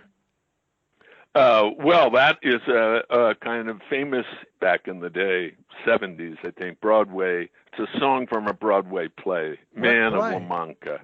Oh, Man of La Mancha. The Man of La Mancha. I've heard The Impossible Dream. Yeah. Right. I've heard of Edo. I think of him as Edo Shimano. I've heard of him singing that. Incidentally, I want to say something. Edo, of course, who has the worst reputation of any Japanese priest who came to America because of his unbelievable, he just couldn't control his sexual impulses. And he had this sort of Trumpian, you're either my friend or you're my enemy. But, he told me, you read his interview on Kook.com, he said Suzuki Roshi was his secret teacher, and he said, I'm a very arrogant person, and he was so humble, I just couldn't imagine it. And but, even, you see, another view I have of practice in Buddhism is it's passed on by imperfect people. So I'm sure there are many people that went through Kaplo's group and Tai-san's group that came out the other end doing pretty well and not being like that at all. In fact, I know it's true. Yeah. And I'm sure there were people who could tell all sorts of good stories about Kaplo. I remember him playing the harmonica with Allen Ginsberg. I know there's another side, but they did have that tendency to think we're the only way. And like you said, Zen Center's like a church, but it's more like the Unitarian Church. We in no way thought we were the only game in town. People didn't necessarily think Suzuki was the best teacher. It just wasn't that way at all there. Yeah. So, Tai-san, for example, I knew nothing about his getting around when I was there. I just had the sense of, well, he's the big captain on the bridge of the little ship, and he's strutting his stuff, and you gotta accept that or at least let it be. And I was there for a while, and I was going to let it be. I was never interested in or stayed long enough to get involved as a pillar of the community. I had the feeling his number one guy, whom I liked, I can't remember the guy's name, seemed to me kind of not quite beaten down, but kind of worried, like he felt he was seeing stuff. I don't know how much he knew, and he was kind of caught in the middle, and he seemed kind of worried and depressed, and trying really hard to be good. So the and at Zen Center, one of the things that I felt, besides this is a 3-ring circus kind of, or actually it's more like a donut, that I would teach this book in a kind of fun course or two. Pastor Rick Warren, guy who's got a 1 million member church in Antelope Valley. He wrote before. Okay, he wrote a book called The Purpose-Driven Church before he wrote one called The Purpose-Driven Life, and he said, the kind of church that I've got and that I love, it's like a big donut, 3 circles, and the outside circle is the crowd, and it's just people just going through, coming and going. A few of them stay. It's actually an urban revival. It's Charles Grandison Finney or Billy Graham or whatever. You've got this huge traffic flow. And then the second circle inside that is the congregation, the regulars, the people who come, people who give, people who do the regular stuff. And then inside that is the core. They're the people who actually sustain it, put it on, paid or unpaid. They're the ones that are there all the time or almost all the time. Sounds like a lot of groups. Sounds like exactly. Zen Center. Yeah.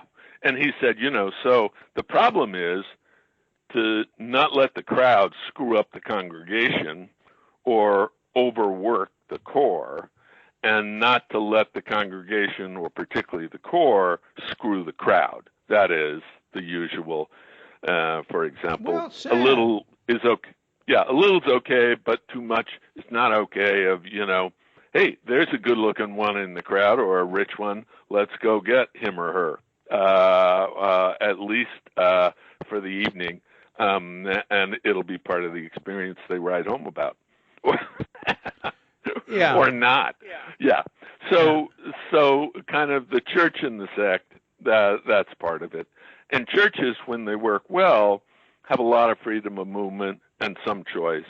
But, after a while, if you don't become aware of, or you become aware of, but you try to neglect or elude the nature of the community that expresses, not just that has some rules, but expresses some inherent kind of order, and asks you to, if you stick around, become a member, not officially maybe, but in terms of doing the dance, listening, attending to the music, and being released by it. The whole, the best way to take care of your cow is to give them a big meadow, and then they become aware. Gee, we can go anywhere, but the meadow. There's an in the meadow and out of the meadow, and so on. So that kind of process to be able to have that express itself. And so one of the things that I liked, even in a short time that I was there about Zen Center after I came and wasn't so intent just on doing my own thing, was that there were a number of people who were around that I liked. Bill Kwan, I liked Bill. and certainly Yoshimura. He may have been my favorite. And even though temperamentally, Katagiri was more Japanese, I really liked him, partly because it wasn't easy for him. That's right. At least in some ways, it was hard for him. Yeah. Like the math, what I was saying about somebody who's a good math teacher because they're not a genius. It doesn't come easy. And so they tell you twice or three times, and then they ask you three more times. Have you got it? Is that okay? What about the middle part? Katagiri, that story, I can remember him telling it at least once at Sesshin or sometime about he's in the army and he's had all the training and he's being a good soldier, and then he actually has to, go to war, and he's supposed to shoot the other guys, and he just shoots up into the air.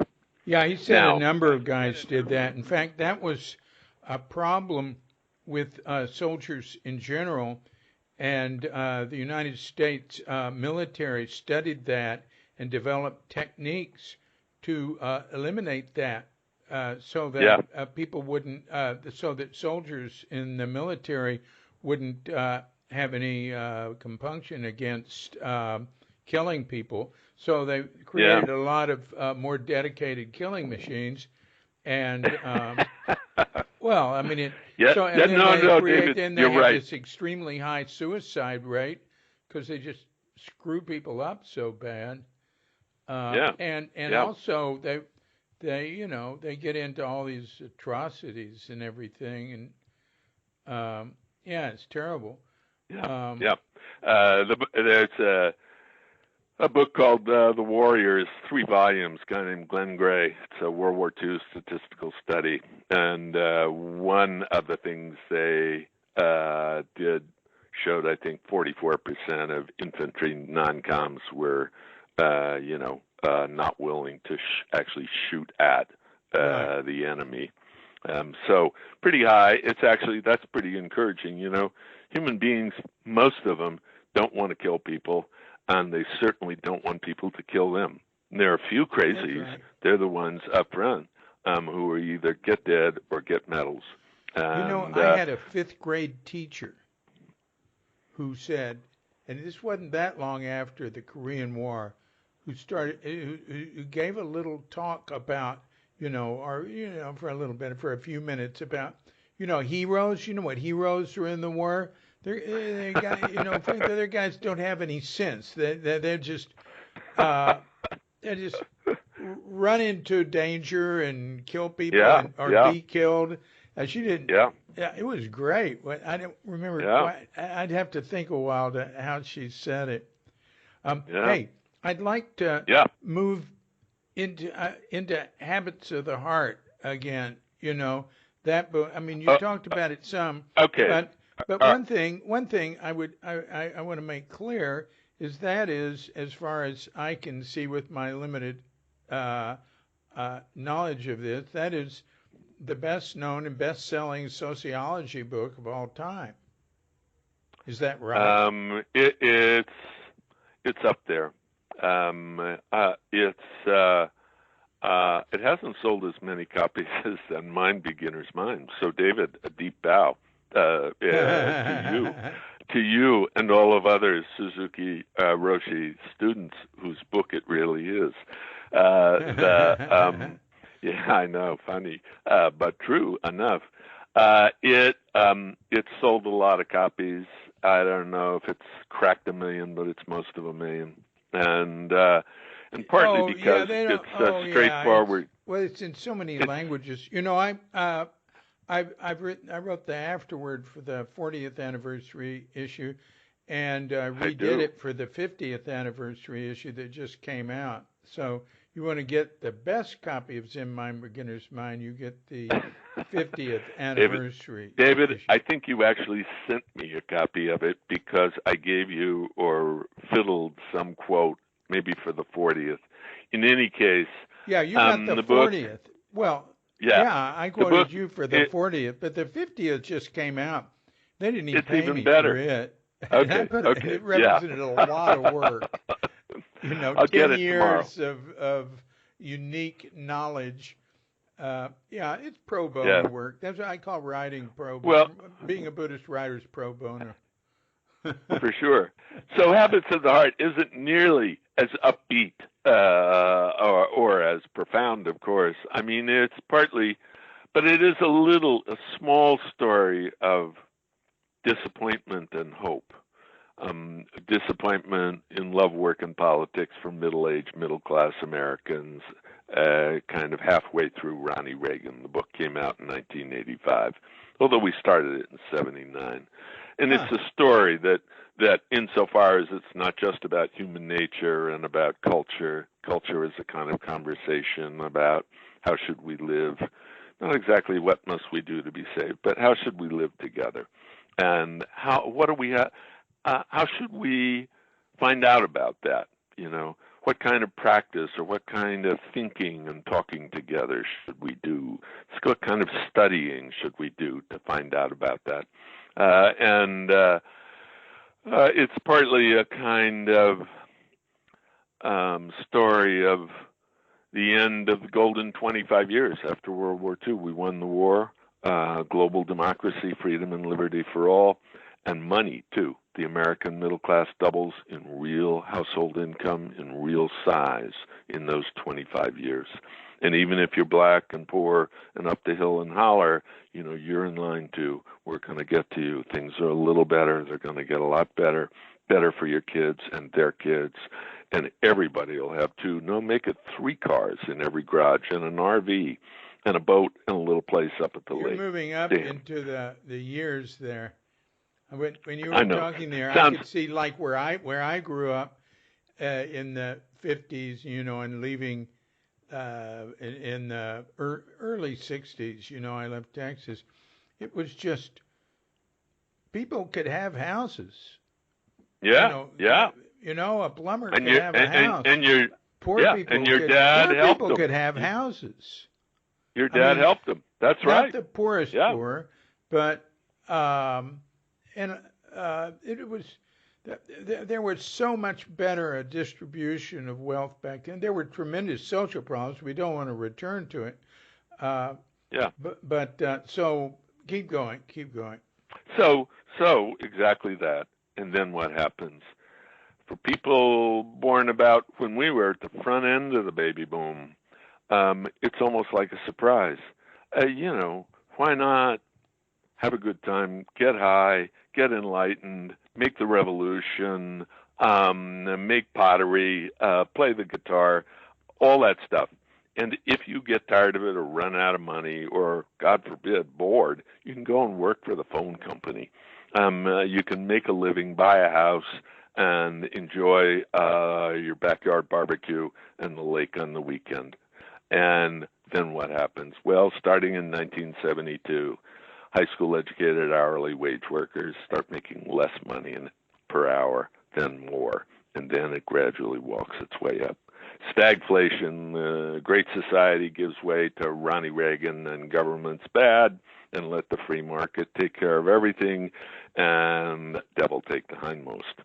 So it's been a hard one, especially for people who kind of got surprised by it halfway through. Although the fact is, the front end of the baby boom does a whole lot better than the back end and the people behind us.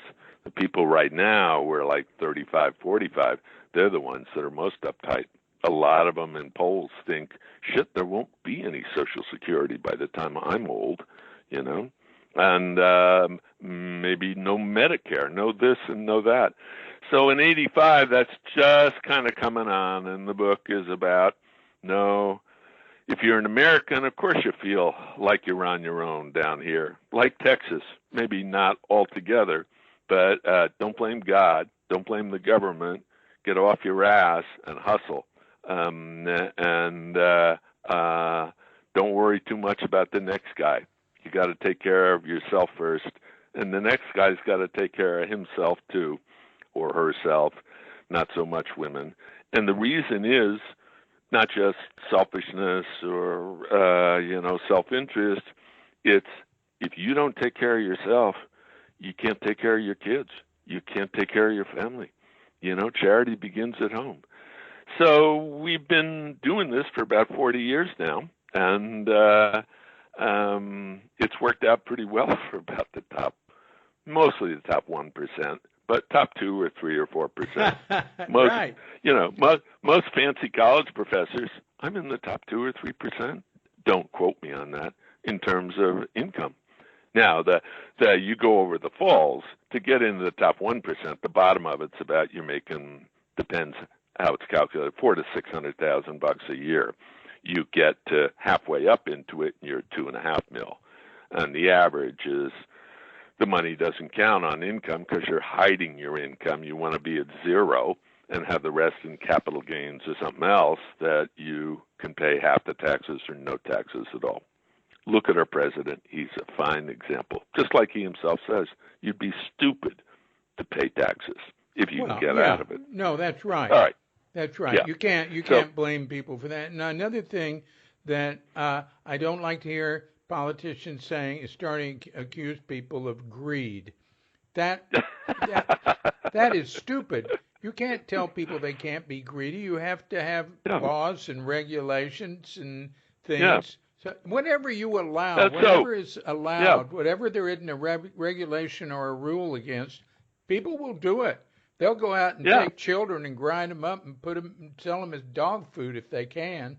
They'll do anything. Well, David, I hope you've included that in your curriculum for Teishos at your Zendo, because that, in fact, is, Buddhism has a lot to say about that. Just like Christianity, Confucius, Lao Tzu, and on, Plato and Aristotle. So, greed is good. Well, not exactly, but, it's human. It's part of human nature.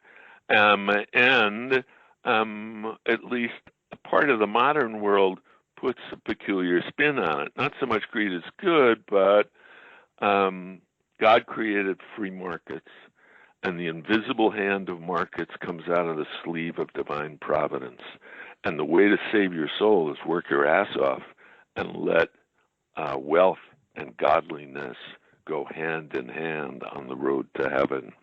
Now, in fact, Adam Smith says, no, the market isn't an act of divine providence, but God knows that we're kind of self-centered, and that, we can imagine everybody, but we don't really care about everybody. We care about ourselves and the people that we love.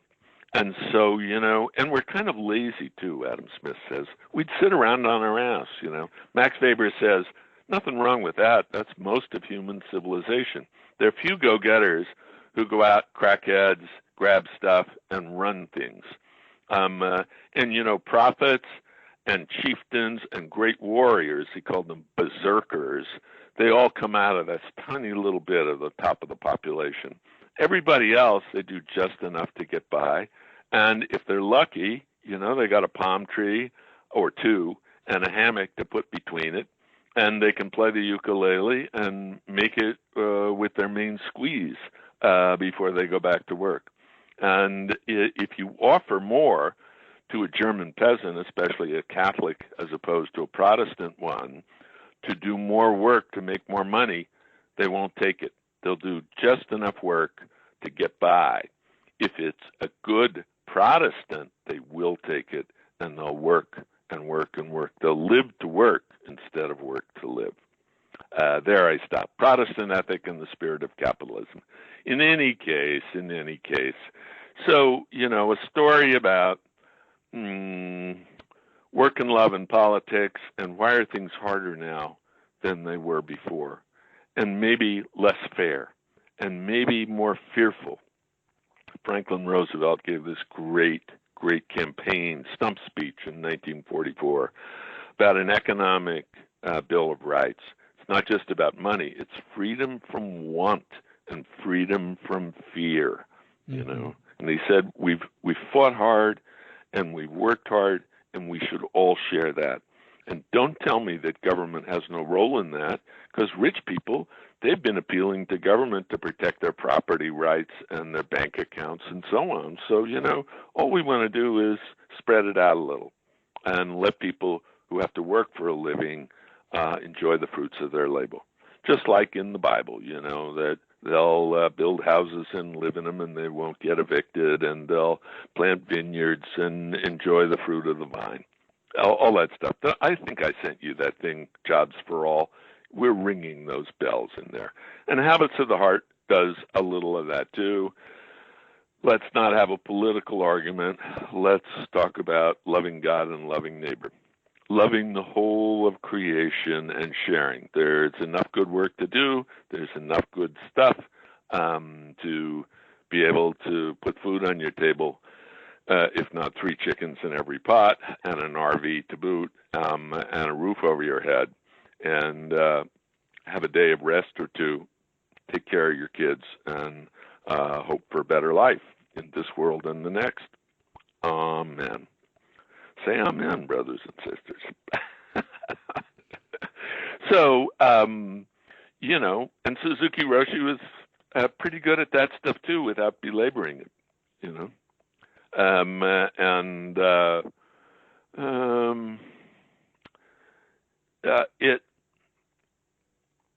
I don't know, far better than I, and I think he was pretty realistic and modest about not being able to make everybody into a Japanese Buddhist. Hardly anybody, in fact.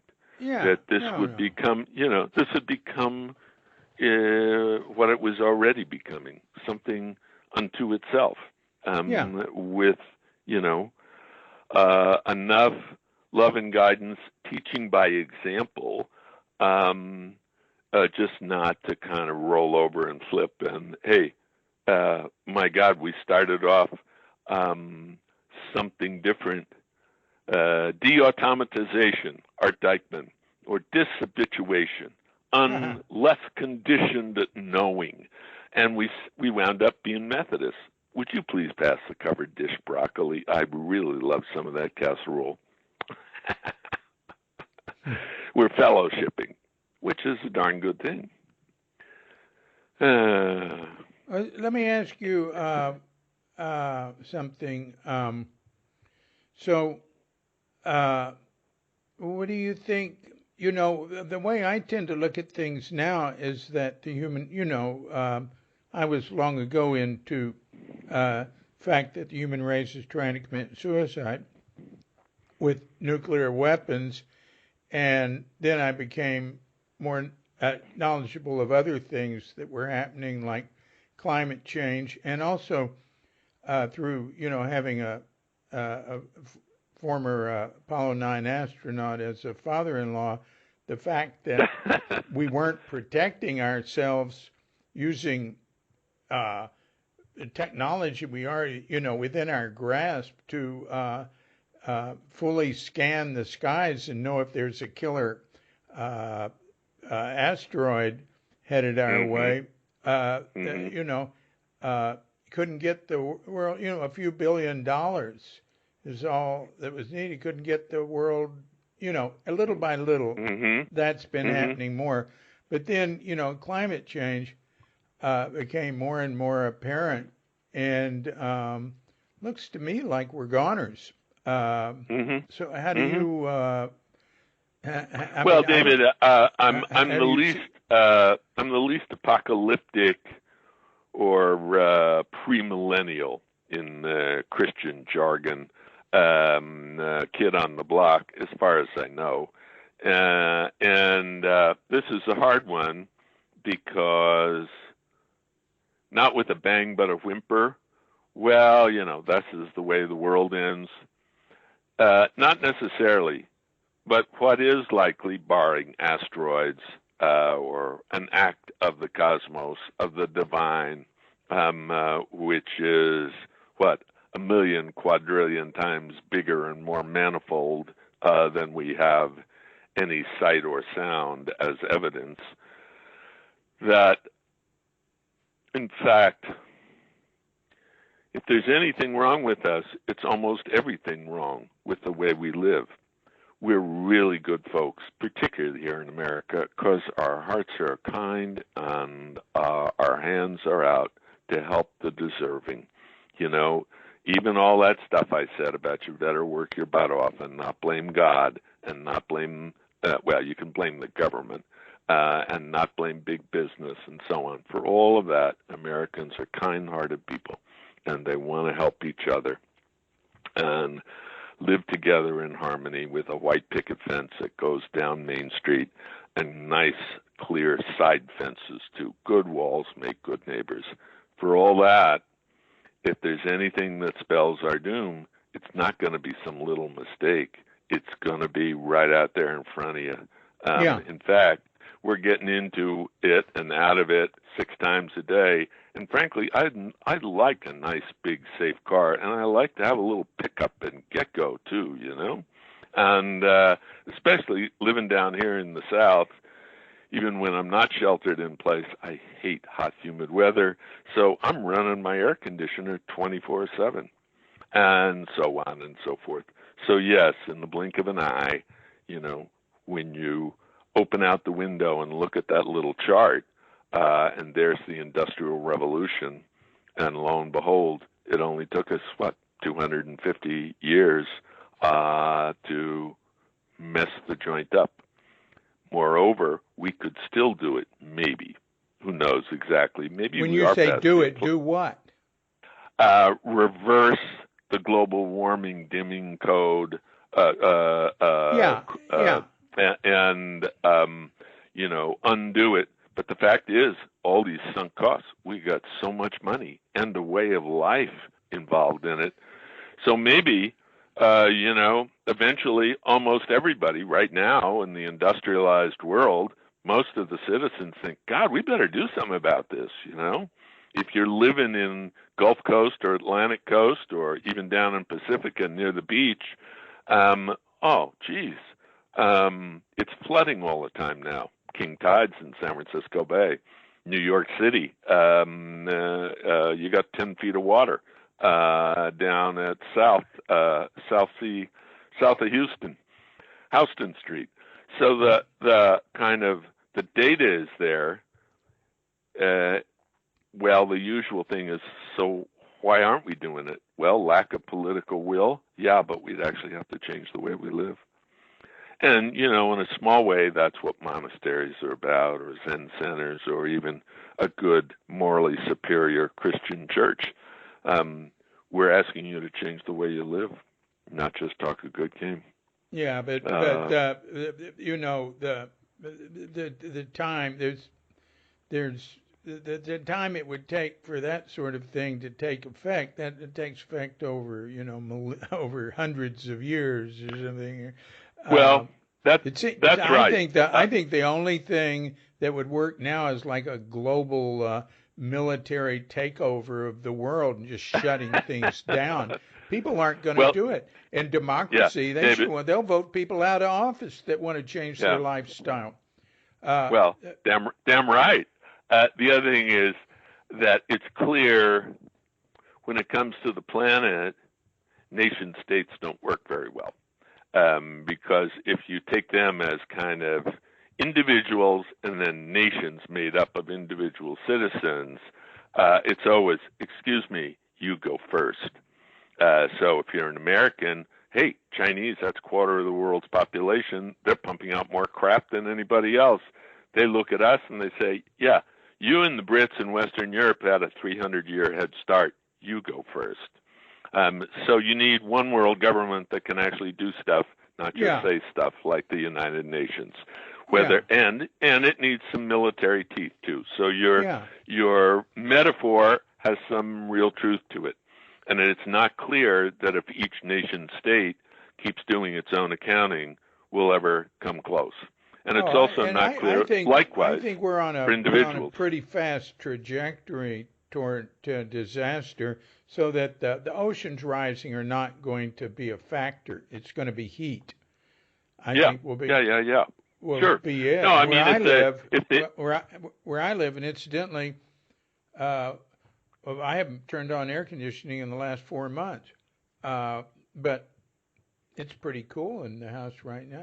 It's always fine with me. It's hotter in Atlanta, where you are, but of course, you know, the footprint of this place is much lower than where you are, and we don't have a car. We walk most places, and I don't ever want to have a car again or have to drive. Yeah, sure. But that's just David, me here. I really enjoy Venice. I even like New York City a little bit. Yeah, with a lot more money, I'd like it even more. Yeah, New York City right. is very efficient, in my understanding. Well, for population size, it's like if you lived in Chinatown in San Francisco and never went out, same thing. You can get anything and everything you need in a few blocks. Yeah, and right. You may be in a 10 by 8 foot room, but there's a lot to be said for living differently. And if you spend time like in Germany, where they have reworked things, you can see how much room we have to live more sensibly. Yeah. Whether we will or not, that's a hard one at a lot of levels, including I thought we had free will. We didn't have to just do what our mom and dad did or drive a big car as big as Uncle Ed's Chrysler Imperial. Actually, I wanted to go back to something that was, it popped into my mind at some point. It was about Niels and Walter Noack.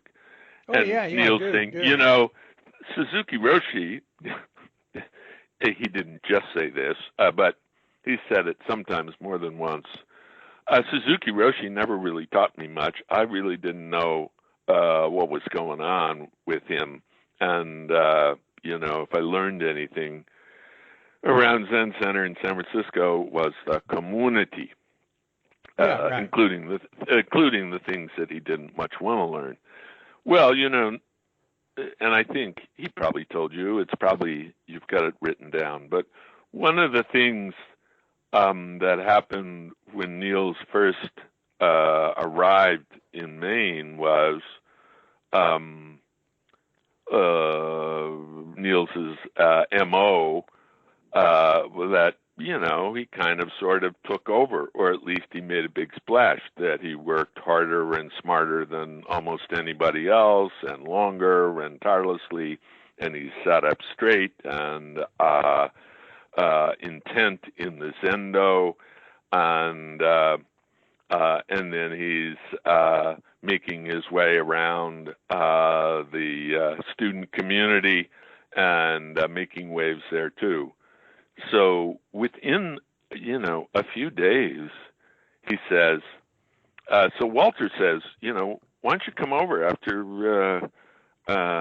we get done tonight and let's talk a little bit. So they stay up till fucking 4 a.m. talking and drinking and having a good time. And Neil says, God, this is really good. I'm having a great time here. I get to do, everything I like doing. And then next night, Walter says, hey, that was really great last night. Why don't you come over and let's do some more? So they do. And, Niels is having an even better time. That goes on every night. I don't know, a week, 10 days, as long as it takes. And Niels says, finally, he says, I'm just dead on my feet, I'm just really getting tired. And, it's like I don't want to stay up anymore. I don't want to keep talking. And I sure don't want another drink. And I'm saying, hey, no wonder you like Walter. He's in there, you're doing sumo and, pushing and pulling. And also, you're macho Roshi. You are the prince of all you survey. You're very good at getting people to play your game, whether they want to or not. Well, do you really want to play your game all the time, all the way?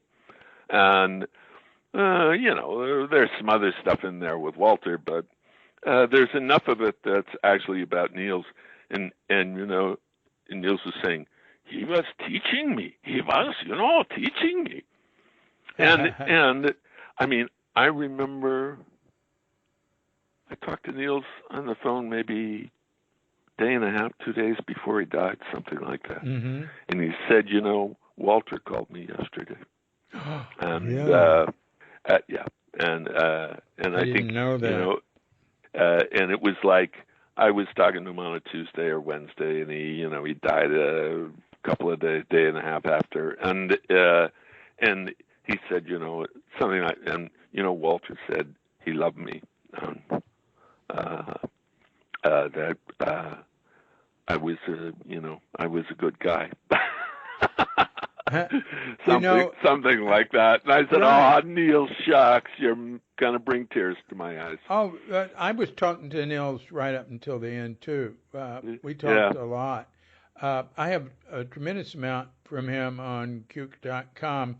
And the thing about him saying I didn't learn anything from Suzuki, you can see a lot more as the years go by. He has other things than that to say. Yeah, right. But I'll tell you one thing I remember and he knows he did.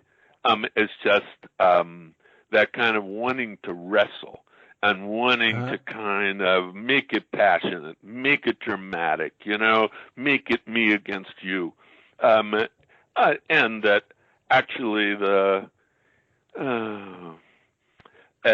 forms of engagement, in a way, Suzuki Roshi understood that too, and just got to,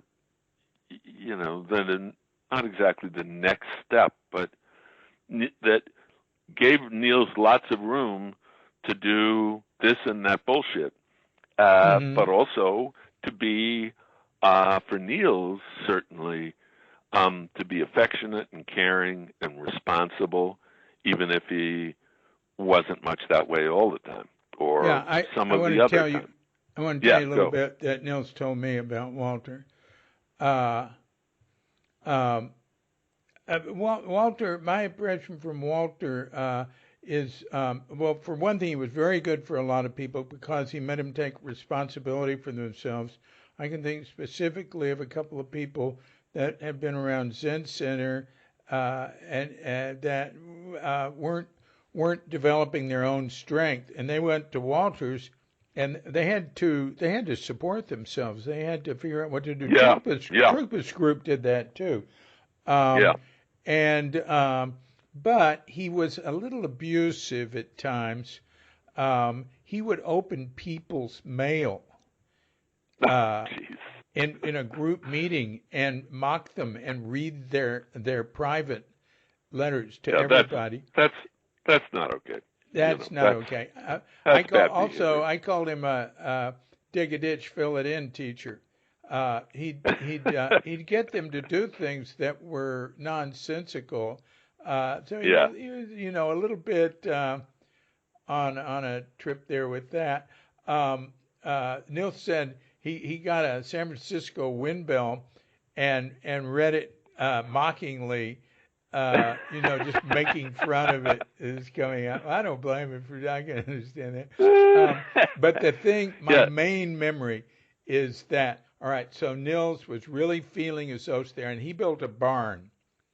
And Niels knew, the Danish joinery. He knew how to build a whole barn. He was so into it. It was like his masterwork. And right toward the end, Walter took him off of it and had somebody else finish it. Yeah. I remember that. Yeah. Separate you from your beloved creation, your beloved possession, your beloved monument to fill in the blank, but me too. I'm in there too. I made this. Yeah. Wow. Well, that's Karl Marx says, great kind of craft artistry is the highest accomplishment in history up to now. And once we all become commies in a classless society where they're just human beings, It's like the five fingers, the five human senses will be fulfilled and joined together, and everything we do will be a work of art because it expresses ourselves fully, and that ourselves are not just butcher, baker, philosopher, critic, dishwasher, garbage man, but a human being. So there. In the meantime, that's fine. Now I'm going to let Joe blow. I mean, the equivalent, I don't know if you remember this, was after the rock got broken and the septic tank. Wait, and what rock are you talking about? I'm back to Tassajara. Well, please explain what rock you're talking about. Right. It's in your book, I believe, David. Yeah, but you're not talking to me. You're talking to people that don't know what you're talking about. Correct. But you're going to edit. You're talking to me, but think of someone who has no idea what you're talking about. Back to Zen Center and Niels. After that space at the end of the stone rooms got cleared, the septic tank went in, the leaching field. Then it wasn't a bathhouse. It was kind of bathhouse maybe on that side. Niels and I were putting it up, and Niels had laid. That's right. That's right. Cement. It was just toilets, is what it was. Yeah. Okay, toilets. Niels had laid a cement slab for the floor. Maybe he had some pipes in it or something. But in any event, he didn't put enough water in the mix, and he couldn't finish the top of the cement because there wasn't enough water in there. And he tried to add more water, and it just puddled on top. The cement was already beginning to set. And so, in desperation, he had to do the thing he most didn't want to do. He had to go find Paul and say, I screwed this up. Come and see it. And Paul goes, and then, trundles down there and looks at it. And I'm standing there all the time. And, perfect little psychodrama, same old, but new again each time. Looks at Niels and just shakes his head like, you fuck up. And then, and Niels says, what can we do? And Paul says, not we. And then Paul goes, and instead of trying to put more water in, he mixes some water and some mortar mix, just the right texture and density. And then he throws it out on a bucket and lickety-split all by himself. He takes a big, flat trowel and finishes it off, and it's nice and smooth and just right. And the mortar sets right in with the concrete. It doesn't lift off it. Oh, and Neil looks so crestfallen. Why? Because, not just because Paul did what he couldn't, but Paul did it by himself and said, step back, it's not yours, it's mine. Let me explain something here. Paul Disco was the head builder at Tassajara, and he was a real master when building when he came, and he was in charge of building the kitchen. And he and Nils worked on the kitchen, and Nils especially worked on the joinery of the wood up there. But Nils and Paul argued constantly. They were fighting all the time. So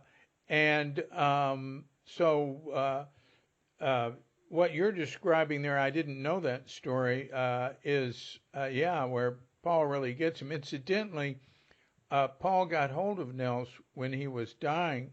And, their fighting went right up to Paul's to Nils's death. I mean, Paul did that $200 million job on Larry Ellison's estate, and he tried to get Nils to come. He flew to Port Townsend to try to get Nils to come work on it. And Nils said, Paul was raised a communist and a serious communist in Berkeley. And he has never left the fold. And Niels, you call yourself a communist? You're working for these goddamn capitalist pigs. You sell yourself out. Niels just Yeah. totally put him down. Not Yeah.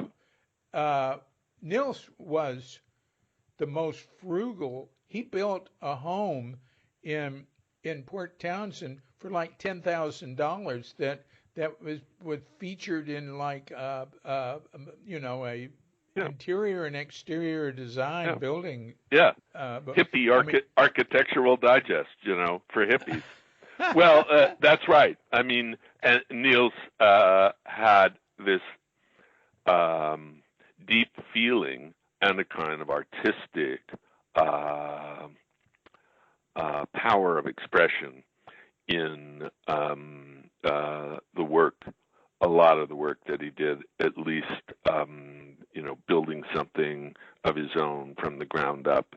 And what Paul had was great technical mastery. I mean, Paul's grandfather was building luxury homes as well as his father. Paul was raised on it, 3 generations. So technical mastery, getting things just right, but not anything like Niels's capacity, fuck ups and all, to turn it in, to make magic, to make surprises as well as to be surprised by them.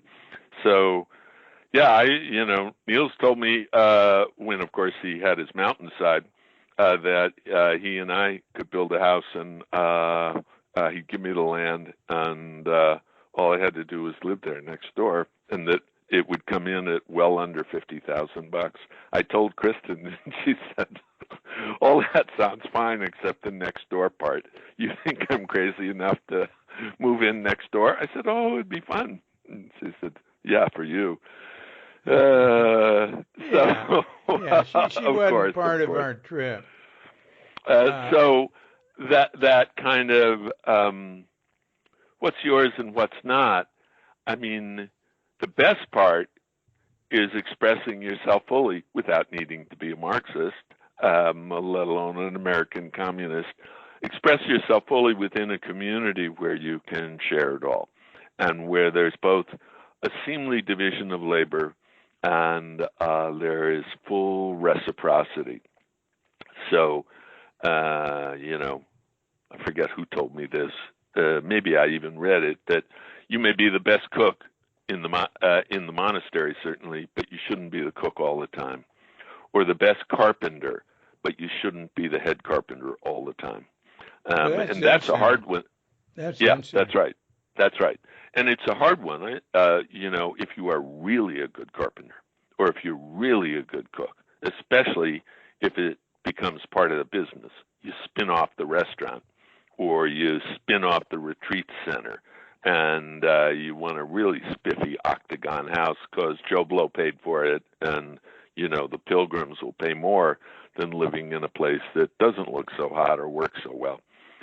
So that's part of our koan for the larger world too, that you can walk out of Carnegie Mellon or Caltech or MIT and be a pretty good novice software architect and walk into a $250,000, $300,000 a year job at age 21. Or you can work your whole life and not make more than the minimum wage or less, if you're really good with your hands and have a strong back, but you don't know how to do that other stuff. So this is, our little Genjo koan is also a big koan of what kind of world should we live in, and in many ways, it's a whole lot better than 1955, even in Fort Worth, Texas. But in other ways, it's not as good, and it hasn't been as fair or as even for not so fancy, not so well-schooled, clever people since 1972, when the worm started to turn. And we haven't done shit about it for 40 years. And that includes the Democratic Party, not just the Republican Party. Oh, Democrats, absolutely. Absolutely. I mean, Clinton, in his own way, continued that. But there's good things and bad things. It's too complicated to Yeah, yeah, really yeah, talk about. I mean, yeah. there's wonderful changes. I mean, I went to the Martin Luther King Day parade in Fort Worth in, like when I was there when my mother was, Hmm. toward the end of her life. So that was probably about 8 years ago, and Hmm. it was a big deal. I mean, like everybody, it was so touching. Hmm. Martin Luther King Day parade. There, I mean, there's.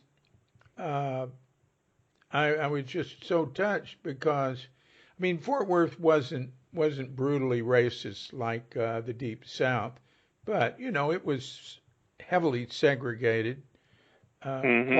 quasi feudal, but there have been enormous changes in that area, and Yeah. in many others. But I just see uh, uh, I see the structure of society as having been more of a column when I was a kid, with the wealthiest people up there earning, I don't know, 20 times what the Yeah. That's about middle right. class were, or something, a lot more than the poorest. But as time progressed, I can see the wealth moving up and it becoming more of a pyramid. Yeah. Uh, and the wealth just keeps moving up and up and up. And then they get hold of the people with the money. They get hold of the politicians, and then they get hold of the information system, and they convince people to vote against their interests. Yep. Uh, you Yep. know, they get these Well, that's what wedge issues, That's what drives and unenlightened lefties crazy. Thank goodness for us enlightened, folks transcending such distinctions. That's right. If you look at kind of the geometry of who gets what, in the 50s, it's more like a diamond with a broader, in the middle, fat kind of base, and fewer really poor people. And then it starts to change back with more of the middle class getting pushed down, so you've got more and more poor people, fewer middle class folks, and the kind of quote structural change in the economy. If a good Republican says, we didn't do it intentionally, just the world changed. Well, there's some truth to that. Mainly automation.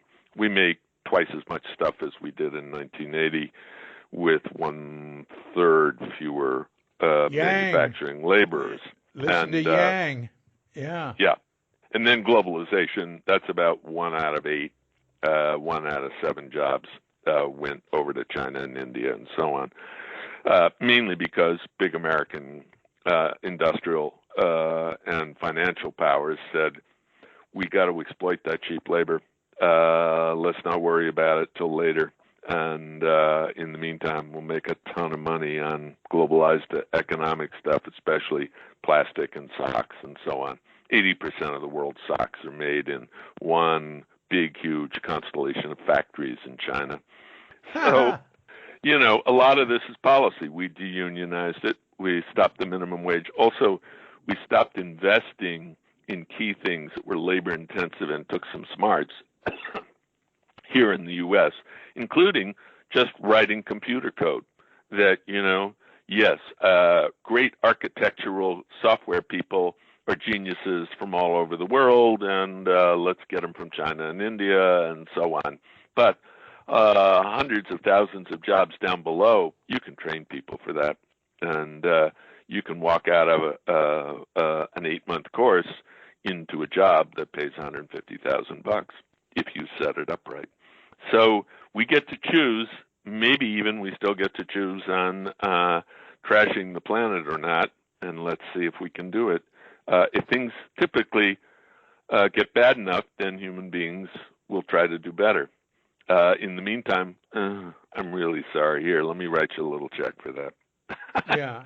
Well, the problem with the climate change thing is that it needs to be. It's going to be too late to do anything by the time people realize. But maybe not. Maybe not. Maybe this virus thing will help people realize that you really have to prepare for catastrophe.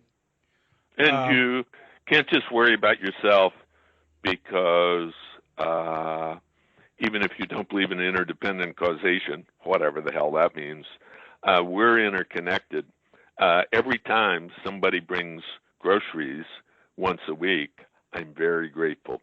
And I also am very happy that the trash guys are still coming and hauling away my garbage. And Kristen and I are working away on books and so on. Actually, our lives are not so different from what they have been for years, for decades, certainly in the last 3 or 4 years since we stopped teaching full time. But we're still connected to all these other people, and if they don't bring the groceries, we're screwed. Or even take away the garbage, So what are we to make of this? I mean, we're really blessed, born at the right time in the right place.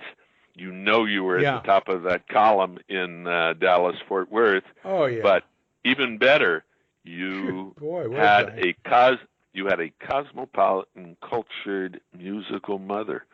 You had smart people around you that taught you how to play bridge and charm the matrons at the country club, and so on and so forth. So the sense of being and I had a part of a larger that world was into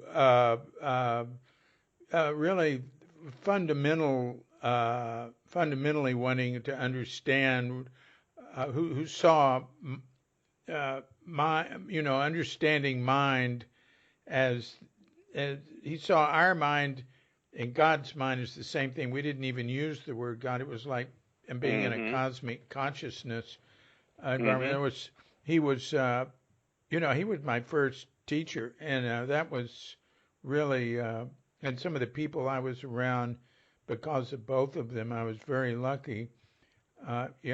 Indeed. That, you were not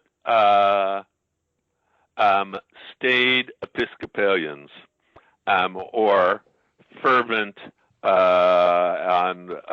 self-righteous Southern Baptists. You were actually part of a religious and cultural minority. We weren't literalists. That's right. The Bible was seen as just code for, teaching you the nature of mind. And it wasn't taken historically. That meant nothing. It was stories, myths, and this and that. I mean, and we regarded just about pretty much everybody as being superstitious literalists, sort of, in a way, but we didn't care. We got along with all of them. We got along. It was not a problem, and we all sort of evolved together. There's tremendous. I love being there, and Katrinka loves being there. There's no place to go back to now, though. But it's a good place. Hey, all I can say is, amen, brother, and thank you, Jesus. Yep. Yeah. Okay. Go and do likewise. Yeah, that was good. I've got. You know what time it is? It's 2:44, and I've got people coming tomorrow. People to deal with. Katrinka's coming. I have flowers coming. You better go to bed right coming, now. Go to bed. And I gotta get some sleep. Yeah, good idea. Okay, all right, David. Hey, that was fun. As ever. Yeah. All right, be good. Bows, you too. Thanks, Bye-bye. And roll over Beethoven. Bye. Yeah.